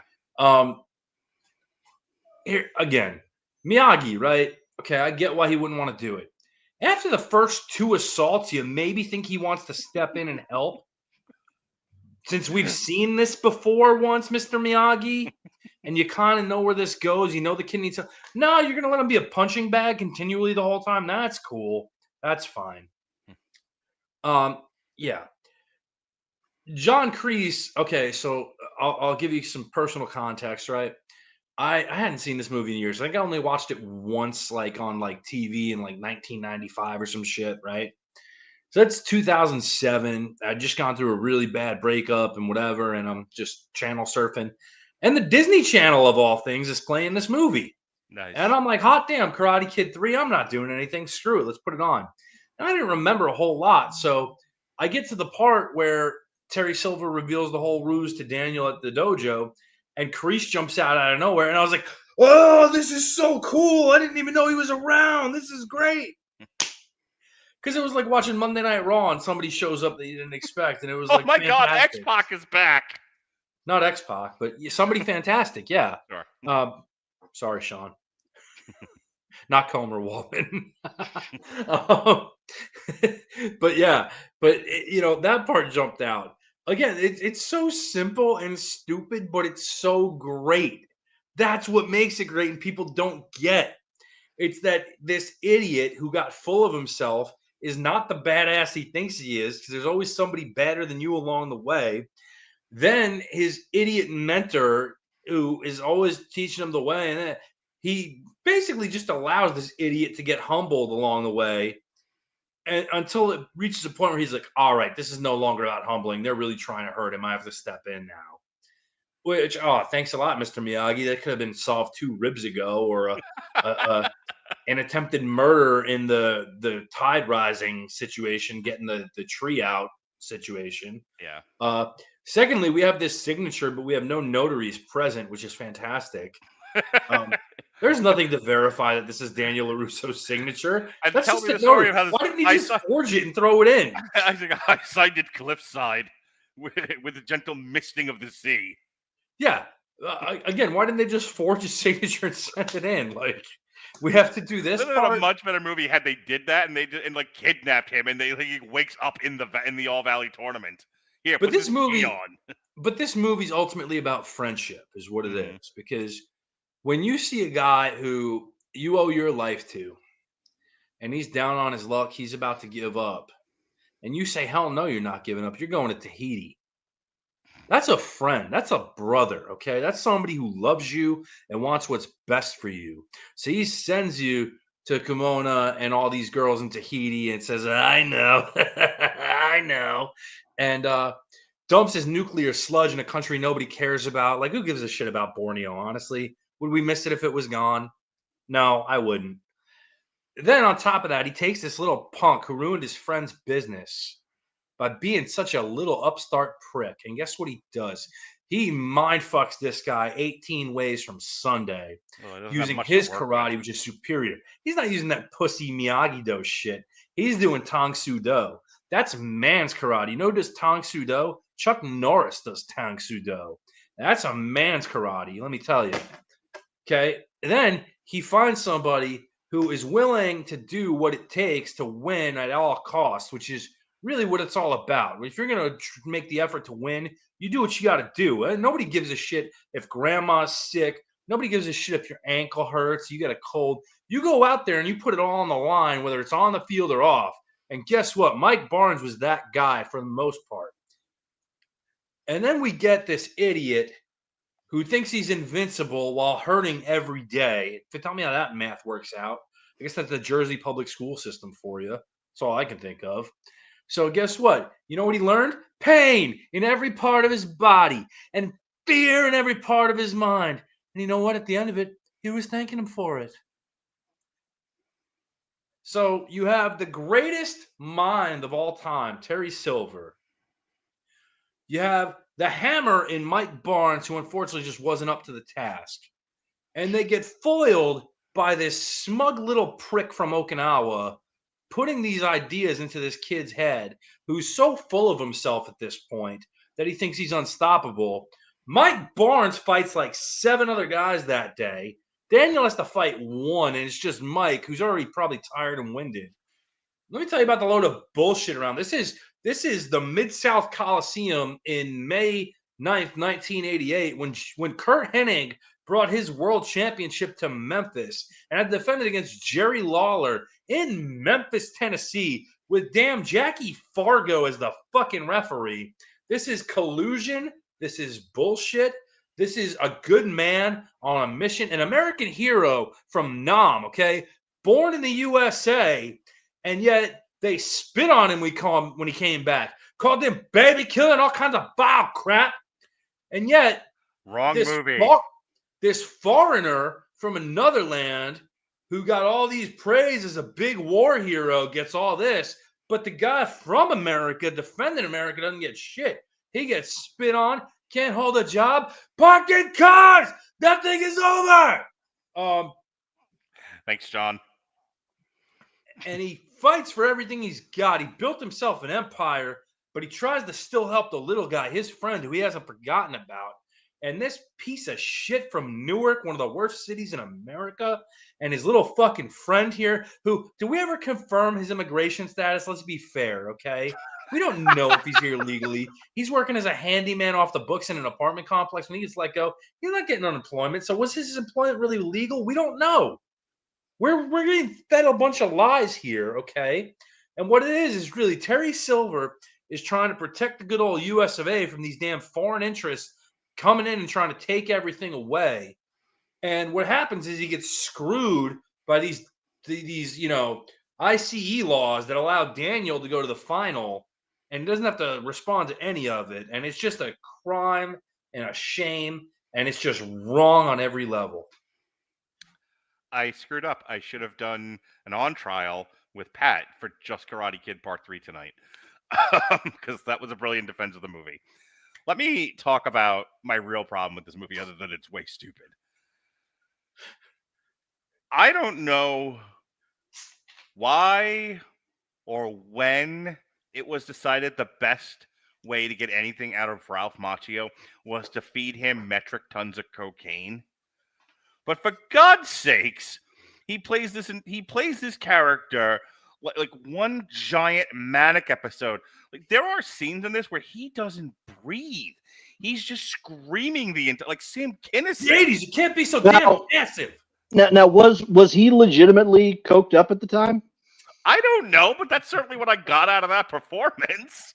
The whole fucking time he's screaming and yelling. He's running around Pat, the set. Pat's down there shaking his head and laughing.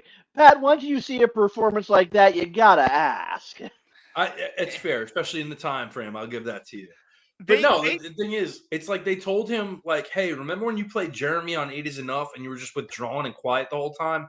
Do the complete opposite. Be loud and crazy, Daniel. Yeah, it works. It's great. And like people might be like, oh, he's being funny because he's a mental health. But no. I don't know if they know this or not, but Daniel was playing textbook manic episode. He can't formulate a coherent thought. He's motor mouth the entire time. He's like, he gets set off so fucking fast. Yeah. He's, and granted, like, my favorite thing is him running around the room in a circle going, everything is my fault. That at least makes sense when it comes to that, because he acknowledges in that moment, he's acknowledging, I pushed Mr. Miyagi away. I got into this stupid fucking beef.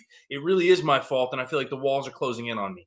I'm not going to shit on that. I actually think that's really good acting. That would be fine if the entire tenor of his performance wasn't that from the start. Well, and the only reason why I'm not like completely turned off is there was a scene with him and Miyagi in the car where I actually think like they didn't do Pat Morita any fucking favors, because his line of dialogue is ignore Danny's problems, don't comfort him in any way, in fact mock him, and then when you're done mocking him, be flip about it and sing a silly Japanese song.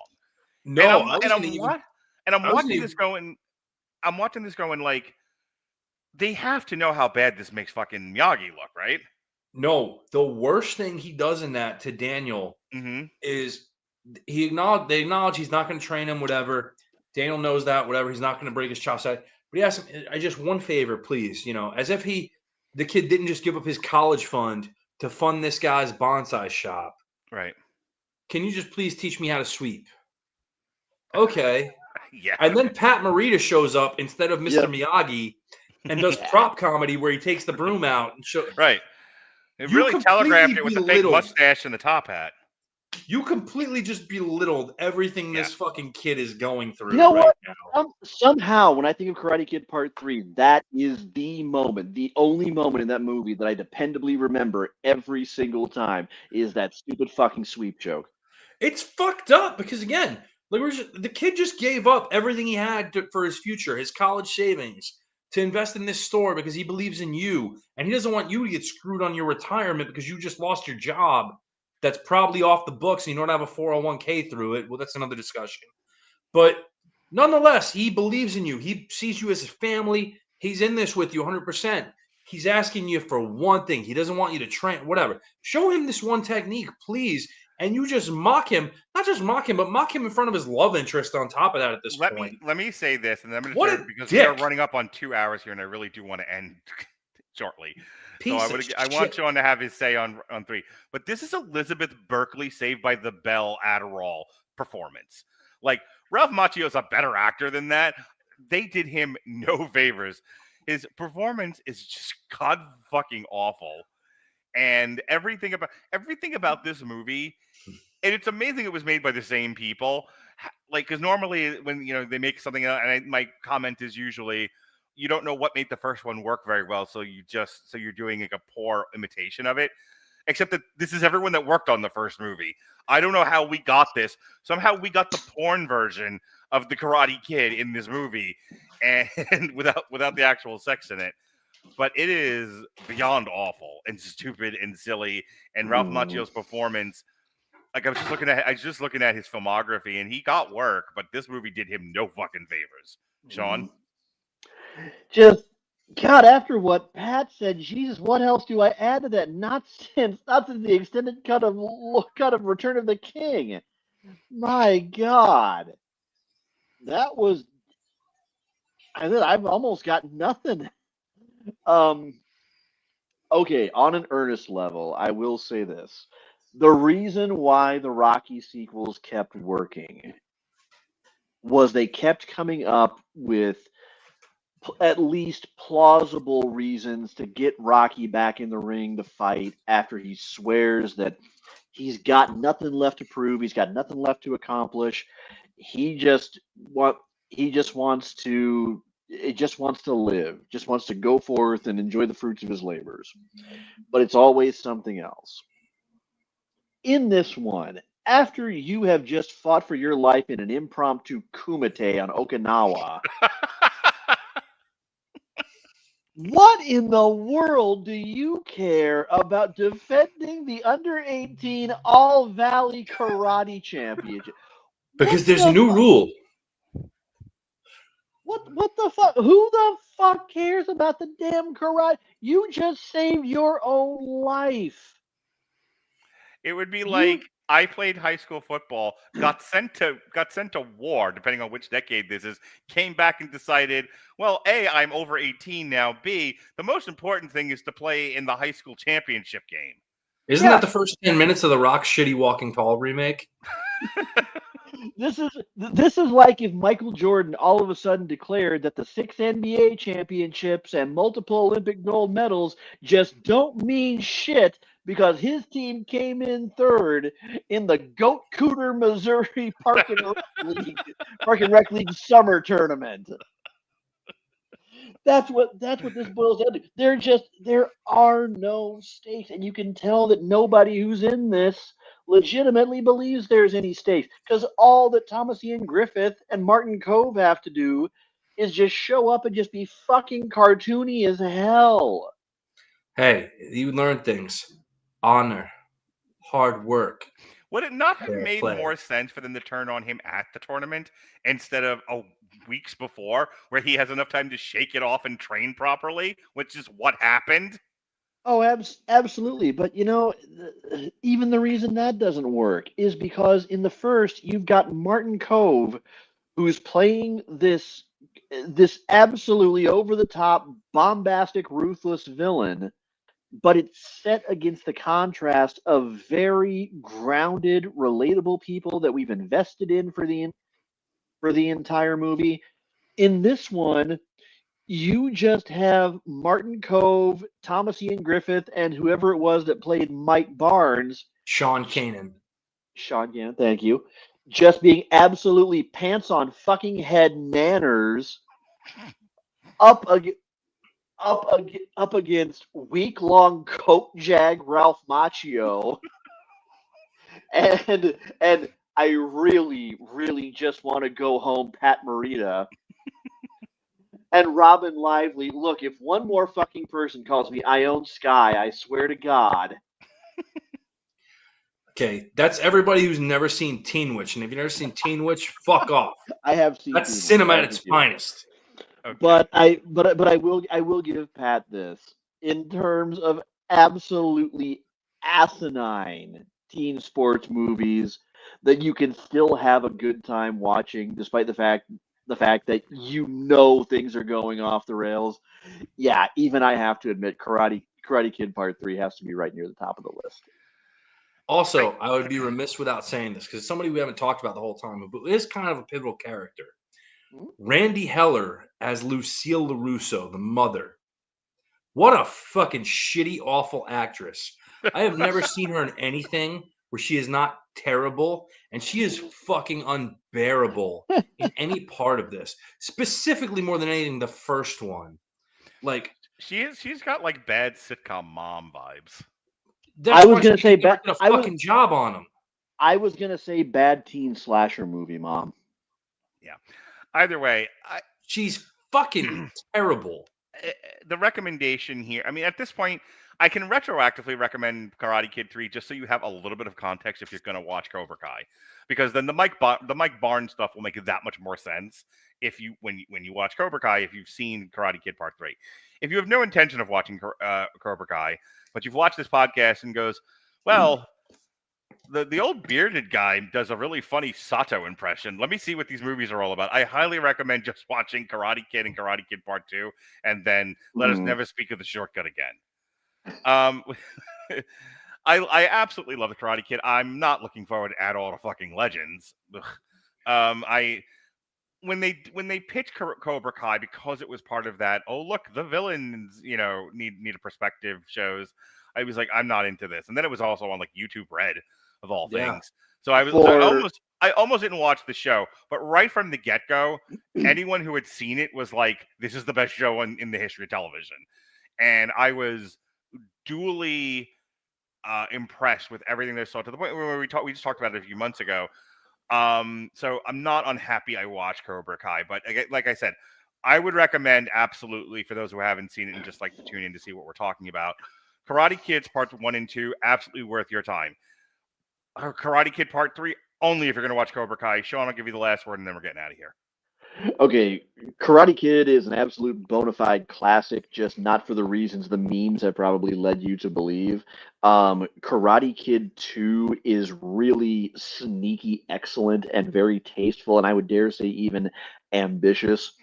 Karate Kid Part 3, pot.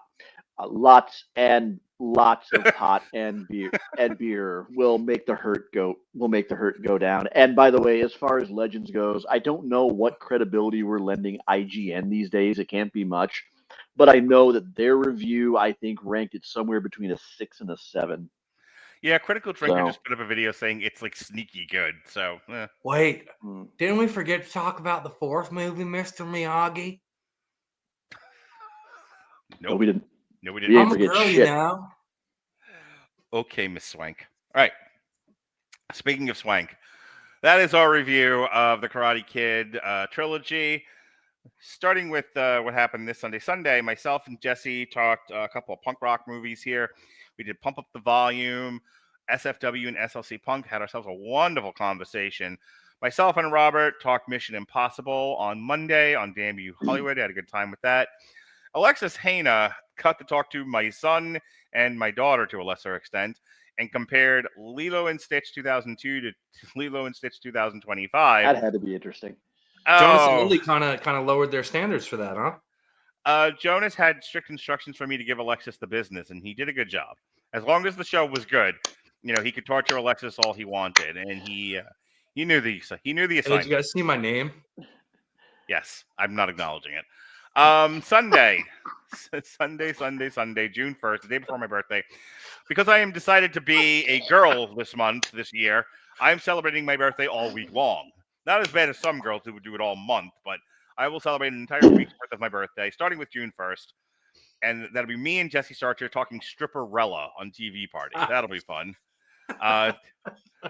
That's how I want to spend my birthday. My actual birthday, I will be on Damn You Hollywood talking Karate Kid Legends with Robert. Nobody else will be on that show.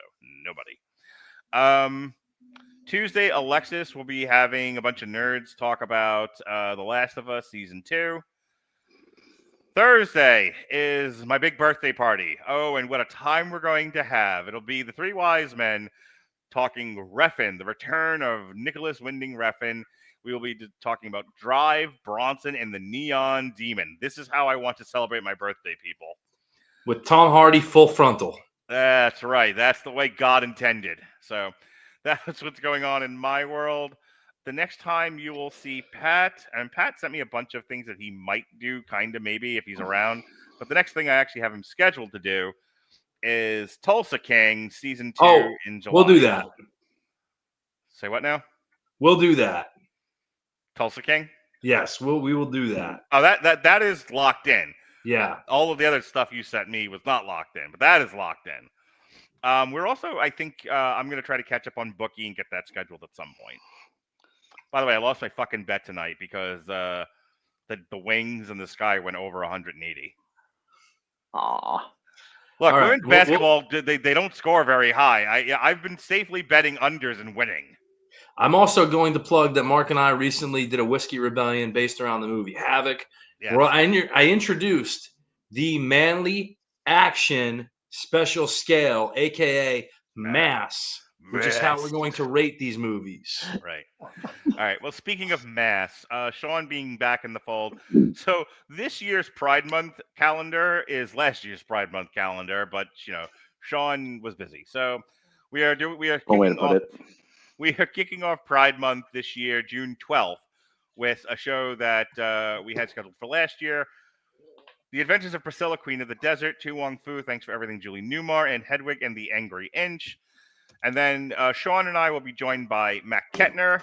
We are doing a director focus on the Wachowskis. We're looking at Bound, Cloud Atlas, and Jupiter Ascending. And then we conclude Pride Month with, and I thought this was cheeky of me, this is a triple feature of Milk, Kinsey, and Lizzie. Get it? All one name? Get it? Do you get it, everyone? That's what we're doing. So that's what I have Sean doing for Pride Month in the month of June here in the year of our Lord 2025. Sean, is there anything else that you need to add before we get out of here? About the only thing I'll add are that number one, keep an eye on twitch.tv/Comer Codex and my Instagram, Comer Codex. You see the label. I have been back to streaming lately, playing some more Overwatch, and we're also back to the Wolfenstein Alt History Saga right now. We are just getting started with Wolfenstein: The New Colossus. So lots of time to get in before the story develops there. But otherwise, I just want to say it is lovely to be back. Pat, thank you. That was an absolutely amazing chat, and I loved your justification of Karate Kid Part 3. You fucking convinced me, you son of a bitch. Always have fun with you, Sean. Oh, that was great. Legitimate bravo. But yeah, it's like I said, always feels like coming home for me. So thank you for welcoming me back with open arms. I appreciate it. All right, this was fun, guys. Thank you for joining us here on the long road to ruin, the mothership of the Radulich and Broadcasting Network. For Sean Comer, for Pat Mullen, I am constantly screaming and waking up my children. Be well, be safe, and behave.